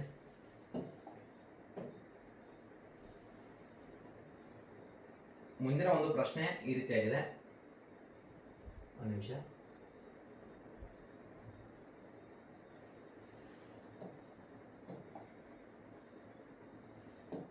ಒಂದು ಮಗು 16 ಮತ್ತು 61 ನಡುವೆ ಅಥವಾ ಎ ಮತ್ತು ಡಿ ನಡುವೆ ಇತ್ಯಾದಿ ಗೊಂದಲಕ್ಕೆ ಒಳಗಾಗ್ತಾನೆ. ಸೊ ಮಗುವಿನಲ್ಲಿ ಇರಬಹುದಾದಂತ ನ್ಯೂನ್ಯತೆ ಅಥವಾ ದೋಷ ಯಾವುದು ಅಂತ ಕೇಳಿದ್ದಾರೆ. ಸೊ ಇಲ್ಲಿ ಯಾವುದೇ ದೋಷವನ್ನು ಕೊಟ್ಟಿಲ್ಲ, ಸಿಂಪಲ್ ಆಗಿ ಅರ್ಥ ಮಾಡ್ಕೊಳ್ಬೇಕಾಗಿದೆ. ಇದು ಕಲಿಕಾ ದೋಷಕ್ಕೆ ಸಂಬಂಧಪಡುತ್ತೆ. ಡಿಸ್ಕ್ಯಾಲ್ಕ್ಯುಲಿಯಾ, ಗಣಿತದ ಅಂಕಿ ಸಂಖ್ಯೆಗಳ ಅಧ್ಯಯನ ದೋಷ ಕಂಡು ಬಂದ್ರೆ, ಡಿಸ್ಗ್ರಾಫಿಯಾ ಬರವಣಿಗೆ, ಡಿಸ್ಲೆಕ್ಸಿಯಾ ಓದುವುದು, ಡಿಸ್ಫೋನಿಯಾ ಉಚ್ಚಾರಣೆ, ಡಿಸ್ಫಾಸಿಯಾ ಭಾಷಾ ನ್ಯೂನ್ಯತೆ. ಸೊ ಈ ರೀತಿಯಾಗಿ ನಾವೇನ್ ಮಾಡ್ತೀವಿ ಅಂದ್ರೆ ನ್ಯೂನ್ಯತೆಗಳನ್ನ ನೋಡ್ತಾ ಬರ್ತೀವಿ. ಅದು ಕಲಿಕಾ ನ್ಯೂನ್ಯತೆ ಆಗಿರ್ತದೆ. ಮುಂದೆ ಹೋಗ್ತಾ ಇದ್ದೇನೆ.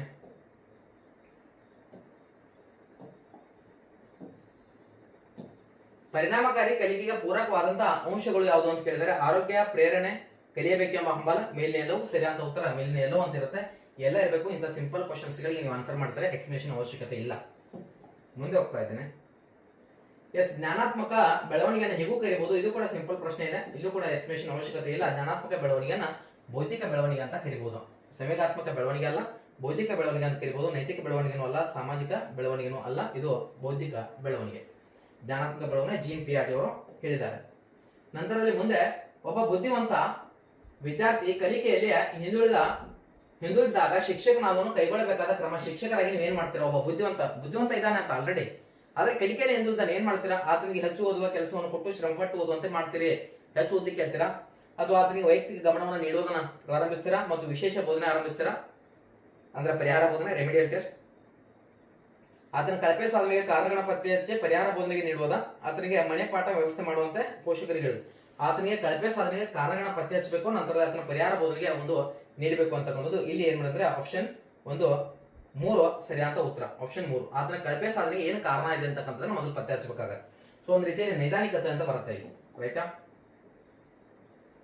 ಮುಂದಿನ ಪ್ರಶ್ನೆ, ವಿಕಾಸಾತ್ಮಕ ಕಾರ್ಯಗಳು. ಈಗಾಗಲೇ ನಾನು ತುಂಬಾ ಬಾರಿ ಇದನ್ನ ಡಿಸ್ಕಷನ್ ಮಾಡಿದ್ದೇನೆ. ಡಿಸ್ಕಷನ್ ಮಾಡಲ್ಲ, ಇಲ್ಲಿ ವಿಕಾಸಾತ್ಮಕ ಕಾರ್ಯಗಳು ಎಂಬ ಪರಿಕಲ್ಪನೆಯನ್ನು ಕೊಟ್ಟವರು ಅಂದ್ರೆ ರಾಬರ್ಟ್ ಹೆವಿಗರ್ಸ್ ಅವರು. ಹಾಗಾದ್ರೆ ವಿಕಾಸಾತ್ಮಕ ಕಾರ್ಯ ಅಂದ್ರೆ ಏನು ಅಂತ ನನಗೆ ಗೊತ್ತಿಲ್ಲ. ಮೊನ್ನೆ ಯಾರೊಬ್ರು ಬೇರೆ ಏನೇನೋ ಹೇಳ್ತಾ ಇದ್ರು, ಏನಂದ್ರೆ ನನಗೆ ಕಳ್ಸಿದ್ರು ಅದನ್ನ. ದಯವಿಟ್ಟು ನನಗೆ ಬೇರೆ ವಿಡಿಯೋಸ್ಗಳನ್ನ ಕಳ್ಸೋಕೆ ಹೋಗ್ಬೇಡಿ. ಯಾಕಂದ್ರೆ ನಾನು ನನ್ನ ವಿಡಿಯೋಸ್ಗಳನ್ನ ನೋಡಕ್ಕೆ ನನಗೆ ಟೈಮ್ ಇರಲ್ಲ. ವಾಪಸ್ ನಾನು ವಿಡಿಯೋನ ನೋಡ್ತೀನಿ ಇಲ್ಲ ಅಂತಕ್ಕಂಥದ್ದು ನನಗೆ ಡೌಟ್ ಇದೆ. ಏನಂದ್ರೆ ವಿಕಾಸಗಳು ಎಂಬ ಪರಿಕಲ್ಪನೆಯನ್ನ ಮೊದಲು ಪರಿಚಯಿಸಿದವರು ರಾಬರ್ಟ್ ಹೆವಿಗರ್ಸ್ ಅವರು. ವಿಕಾಸಾತ್ಮಕ ಕಾರ್ಯಗಳಂದ್ರೆ ಒಬ್ಬ ವ್ಯಕ್ತಿಯ ಜೀವನಾವಧಿ ಹಂತಗಳೇ ಬರುತ್ತೆ. ಸೊ ಹಂತಗಳಲ್ಲಿ ಆ ಸಮಸ್ಯೆಗಳೇನು ಉದ್ಭವ ಆಗುತ್ತೆ, ಆ ಸಮಸ್ಯೆಗಳನ್ನ ಸಾಲ್ವ್ ಮಾಡ್ತಾ ಮುಂದೆ ಹೋಗ್ಬೇಕು, ಅವಾಗ ಸಕ್ಸಸ್ ಅನ್ನ ಕಾಣ್ತಾನೆ. ಈಗ ಸಾಕಷ್ಟು ಹಂತಗಳು ಬರುತ್ತೆ, ಹಂತಗಳಲ್ಲಿ ಆ ಸಮಸ್ಯೆಗಳನ್ನ ಸಾಲ್ವ್ ಮಾಡ್ಕೊಳ್ಳಿಲ್ಲ ಅಂದ್ರೆ ಆತ ಅನ್ಸಕ್ಸಸ್ಫುಲ್ ಪರ್ಸನ್ ಆಗ್ತಾನೆ. ಅದಕ್ಕೆ ವಿಕಾಸಾತ್ಮಕ ಕಾರ್ಯಗಳಂತ ಕರೀತಾರೆ. ಅಂದ್ರೆ ವ್ಯಕ್ತಿ ಆ ಒಂದು ಹಂತದಲ್ಲಿ, ಆ ಒಂದು ಜೀವನಾವಧಿ ಹಂತದಲ್ಲಿ ಉದ್ಭವಿಸ್ತಕ್ಕಂಥ ಸಮಸ್ಯೆಗಳನ್ನ ಪರಿಹರಿಸಿಕೊಂಡು ಹೋಗ್ಬೇಕಾಗತ್ತೆ. ಸೊ ಇದು ಒಂದು. ಮುಂದೆ ಹೋಗ್ತಾ ಇದ್ದೇನೆ. ಡೇನಿಯಲ್ ಗೋಲ್ಮನ್ ಈ ಪರಿಕಲ್ಪನೆಯನ್ನ ಪ್ರಸಿದ್ಧಗೊಳಿಸಿದ್ರೆ ಬಹುಬುದ್ಧಿಶಕ್ತಿ, ಕೃತಕ ಬುದ್ಧಿಶಕ್ತಿ, ಸಂವೇಗಾತ್ಮಕ ಬುದ್ಧಿಶಕ್ತಿ, ಸಂವೇಗಾತ್ಮಕ ಬುದ್ಧಿಶಕ್ತಿ ಅಂತ ಬರುತ್ತೆ. ಇದರ ಪಿತಾಮಹ ಯಾರು ಅಂತ ಕೇಳಿದ್ರೆ ಫಸ್ಟ್ ಬರೋದಾದ್ರೆ ಪೀಟರ್ ಸಾಲೋವೈ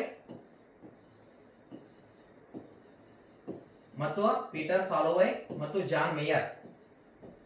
ಫಸ್ಟ್ ಇದನ್ನ ಏನ್ ಮಾಡಿದ್ರೆ ಸಂವೇಗಾತ್ಮಕ ಬುದ್ಧಿಶಕ್ತಿ ಬಗ್ಗೆ ಹೇಳಿದ್ರು 1990ರಲ್ಲಿ ಇವರನ್ನ ಸಂವೇಗಾತ್ಮಕ ಬುದ್ಧಿಶಕ್ತಿಯ ವಾರಿಗಳು ಅಂತ ಕರೀತಾರೆ. ಪೀಟರ್ ಸಾಲೋವೈ ಮತ್ತು ಜಾನ್ ಮೇಯರ್ನ 1990ರಲ್ಲಿ ಹೇಳ್ತಾರೆ. ತದನಂತರದಲ್ಲಿ 1995 ಡೇನಿಯಲ್ ಗೋಲ್ಮನ್ ರವರು, ಈ ಒಂದು ಡೇನಿಯಲ್ ಗೋಲ್ಮನ್ ಎಮೋಷನಲ್ ಇಂಟೆಲಿಜೆನ್ಸ್ ಅಂತ ಒಂದು ಪುಸ್ತಕವನ್ನು ಬರೀತಾನೆ. ಎಮೋಷನಲ್ ಇಂಟೆಲಿಜೆನ್ಸ್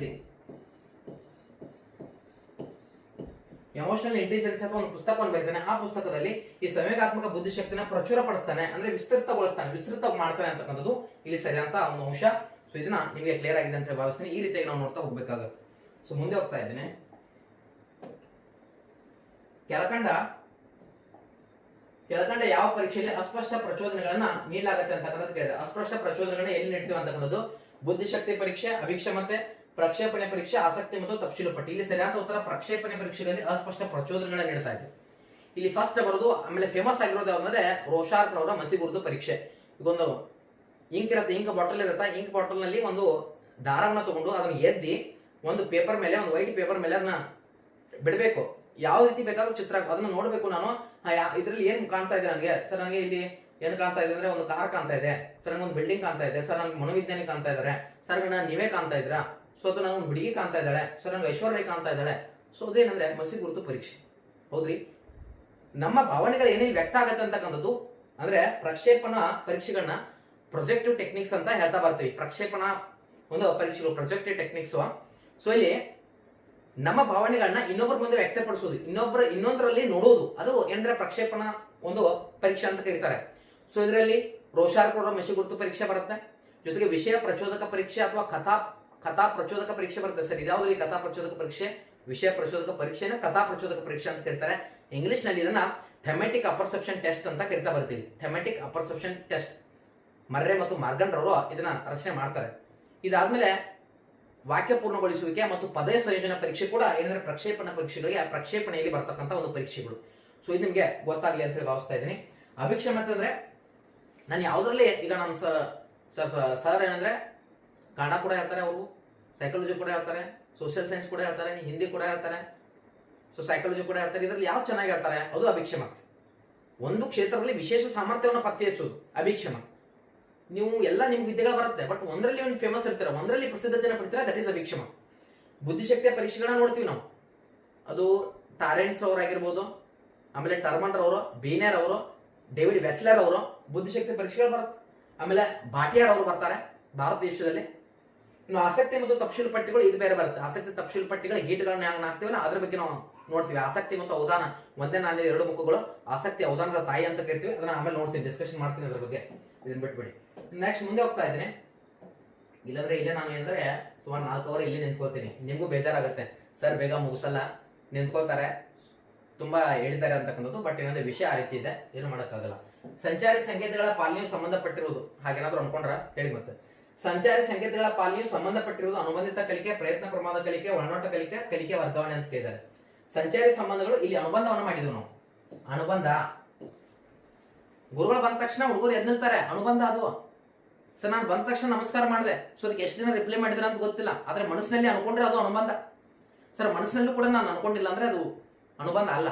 ಬಟ್ ಗುರುಗಳು ನೋಡಿದ ತಕ್ಷಣ ಒಂದು ನಮಸ್ಕಾರ, ಈಗ ಶಾಲೆಯಲ್ಲಿ ಹೋದ ತಕ್ಷಣ ಹುಡುಗರು ಎದ್ದು ನಿಲ್ತಾರೆ, ಅದು ಅನುಬಂಧ. ಗಂಟೆ ಶಬ್ದ ಕೇಳಿದ ತಕ್ಷಣ ಹುಡುಗರು ಎಲ್ಲರೂ ಪ್ಯಾಕ್ ಮಾಡ್ತಾರೆ, ನೀವು ಬಿಟ್ಟರು ಪ್ಯಾಕ್ ಮಾಡ್ತಾರೆ, ಬಿಟ್ಟರು ಕೂಡ ಪ್ಯಾಕ್ ಮಾಡ್ತಾರೆ. ಸೊ ಅದು ಅನುಬಂಧ. ನಾಯಿ ಬಗ್ಗೆ ಪಾವ್ಲೋರು ಮಾಡಿದ್ರಲ್ಲ, ಅದು ಅನುಬಂಧ. ಸೊ ಈ ರೀತಿಯಾಗಿ ಅನುಬಂಧನ ಮಾಡ್ತೀವಿ. ಇವರು ಇದು BF ಸ್ಕಿನ್ನರ್ ಅವ್ರು ಮಾಡಿದ್ದು ಪಾರಿವಾಳದ ಮೇಲೆ, ಇಲಿಗಳ ಮೇಲೆ, ಅದು ಅನುಬಂಧ. ಎಸ್, ಈ ರೀತಿಯಾಗಿ ನಾವು ಅನುಬಂಧವನ್ನು ಮಾಡ್ತಾ ಬರ್ತೀವಿ. ಮುಂದೆ ಹೋಗೋಣ. ಒಳಗೊಳ್ಳುವಿಕೆ ಶಿಕ್ಷಣ ಉದ್ದೇಶ ಏನು ಅಂತ ಕೇಳಿದ್ರೆ, ಒಳಗೊಳ್ಳುವಿಕೆ ಶಿಕ್ಷಣ ಅಂದ್ರೆ ಸಮನ್ವಯ ಶಿಕ್ಷಣ ಅಂತಕ್ಕಂಥದ್ದನ್ನ ಇಲ್ಲಿ ಅರ್ಥ ಮಾಡ್ಕೊಳ್ಬೇಕು. ಸಮನ್ವಯ ಶಿಕ್ಷಣ ಒಳಗೊಳ್ಳುವಿಕೆ ಶಿಕ್ಷಣದ ಪ್ರಮುಖ ಉದ್ದೇಶ ವಿಶೇಷ ಮಕ್ಕಳ ಅಗತ್ಯಗಳನ್ನ ಪೂರೈಸುವುದು, ಪ್ರತಿಭಾವಂತ ಮಕ್ಕಳ ಅಗತ್ಯತೆಗಳನ್ನ ಪೂರೈಸುವುದು, ಕಲಿಕೆಯಲ್ಲಿ ಹಿಂದುಳಿದ ಮಕ್ಕಳ ಅಗತ್ಯಗಳನ್ನ ಪೂರೈಸುವುದು, ಎಲ್ಲಾ ಮಕ್ಕಳ ಅಗತ್ಯಗಳನ್ನ ಪೂರೈಸುವುದು ಅಂತಕ್ಕಂಥದ್ದು. ಇದು ಎಲ್ಲಾ ಮಕ್ಕಳ ಅಗತ್ಯಗಳನ್ನ ಪೂರೈಸಬೇಕಾಗತ್ತೆ. ಕೇವಲ ಯಾರ ಹಿಂದುಳಿದಾರವನ್ನು ಅಷ್ಟೇ ಅಲ್ಲ, ಒಳಗೊಳ್ಳುವ ಸಮನ್ವಯ ಶಿಕ್ಷಣ ಅಂದ್ರೆ ಎಲ್ಲಾ ವಿದ್ಯಾರ್ಥಿಗಳನ್ನು ಒಳಗೊಂಡು ಶಿಕ್ಷಣವನ್ನು ಮುಂದುವರಿಸಬೇಕು.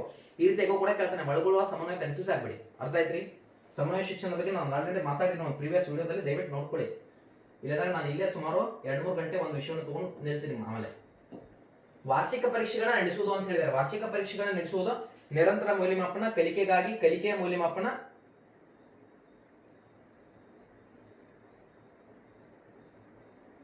ಒಂದು ನಿಮಿಷ, ನಂತರದಲ್ಲಿ ವ್ಯಾಪಕ ಮೌಲ್ಯಮಾಪನ, ಕಲಿಕೆಯ ಮೌಲ್ಯಮಾಪನ. ಇಲ್ಲಿ ಸರಿಯಾದ ಉತ್ತರ ಯಾವ್ದಂದ್ರೆ ಅದು ಕಲಿಕೆಯ ಮೌಲ್ಯಮಾಪನ. ಯಾವ್ದ್ರಿ? ಕಲಿಕೆಯ ಒಂದು ಮೌಲ್ಯಮಾಪನ. ಆಪ್ಷನ್ 3 ಸರಿಯಾದ ಉತ್ತರ. ವಾರ್ಷಿಕ ಪರೀಕ್ಷೆ ನಡೆಸುವುದು ಕಲಿಕೆಯ ಮೌಲ್ಯಮಾಪನ. ಏನ್ ಕೀ ಪಾಯಿಂಟ್ಸ್ ಕೊಟ್ಟಿದ್ದೀನಿ ಅದರಲ್ಲಿ ಡಿಟೇಲ್ ಆಗಿ ನಿಮಗೆ ಚರ್ಚೆ ಮಾಡಿದ್ದೀನಿ, ಕಲಿಕೆಯ ಮೌಲ್ಯಮಾಪನ ಏನು ಅಂತಕ್ಕಂಥದ್ದು. ಇನ್ನು ಕಲಿಕೆಗಾಗಿ ಅಂದ್ರೆ ಪರೀಕ್ಷೆ ವಿದ್ಯಾರ್ಥಿಯ ಲೋಪದೋಷಗಳನ್ನ ಪತ್ತೆ ಹಚ್ಚೋದ್ರ ಸಲುವಾಗಿ ಮುಂಚೆ ನಾವು ಎಕ್ಸಾಮ್ ಮಾಡ್ತೀವಿಲ್ಲ, ಕಲಿಕೆಗಾಗಿ ಮೌಲ್ಯಮಾಪನ. ಅದು ಒಂದು ರೀತಿಯಲ್ಲಿ ನೈದಾನಿಕ ಪರೀಕ್ಷೆ ಇದ್ದಾಗ.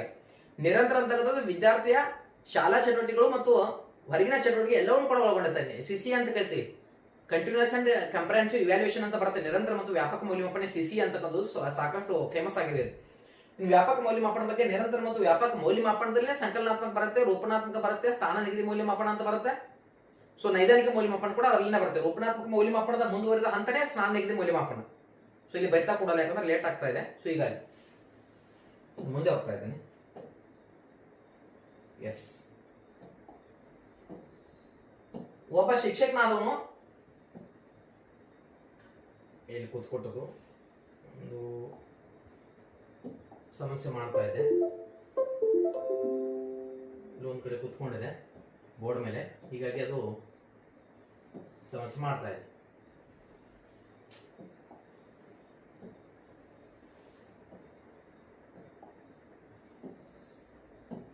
ಒಬ್ಬ ಶಿಕ್ಷಕನಾದವನು ಸಂಪನ್ಮೂಲ ಭರಿತನಾಗಿರಬೇಕು ಎಂಬುದರ ಅರ್ಥ ಏನು ಅಂತ ಕೇಳಿದ್ದಾರೆ.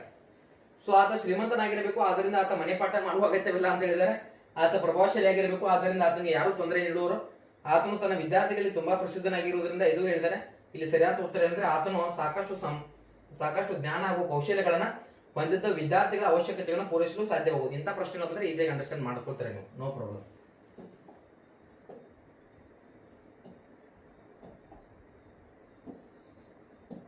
ಒಬ್ಬ ಶಿಕ್ಷಕನಾಗಿ ವಿದ್ಯಾರ್ಥಿಗಳನ್ನ ಪ್ರೇರೇಪಿಸಲು ಯಾವ ತಂತ್ರಗಳನ್ನ ಅನುಸರಿಸುವಿರಿ ಅಂತ ಕೇಳಿದ್ದಾರೆ. ಪಾಠ ಬೋಧನೆ, ಆರಂಭದಲ್ಲಿ ಸೂಕ್ತ ಪೀಠಿಕೆ ನೀಡುವುದು, ಒಂದ್ ರೀತಿಯಲ್ಲಿ ಅನುಬೋಧನೆಗೆ ಅಪ್ಲಿಕೇಬಲ್ ಮಾಡ್ಕೊಳ್ಬೇಕು. ಇದನ್ನ ಅನುಬೋಧನೆಗೆ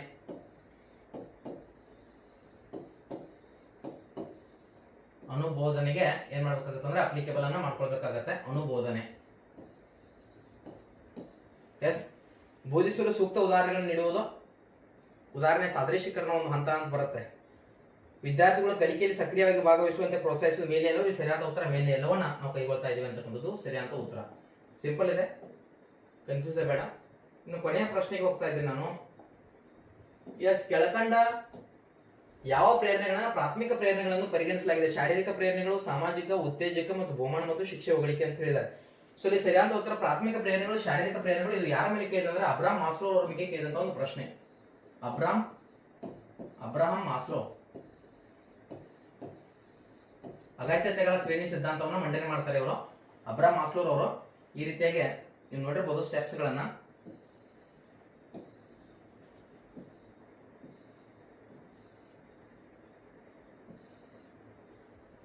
ಎಸ್, ಈ ರೀತಿಯಾಗಿ ಬರುತ್ತೆ. ಫಸ್ಟ್ ಒನ್ ಶಾರೀರಿಕ ಅಗತ್ಯತೆಗಳಂತ ಬರುತ್ತೆ.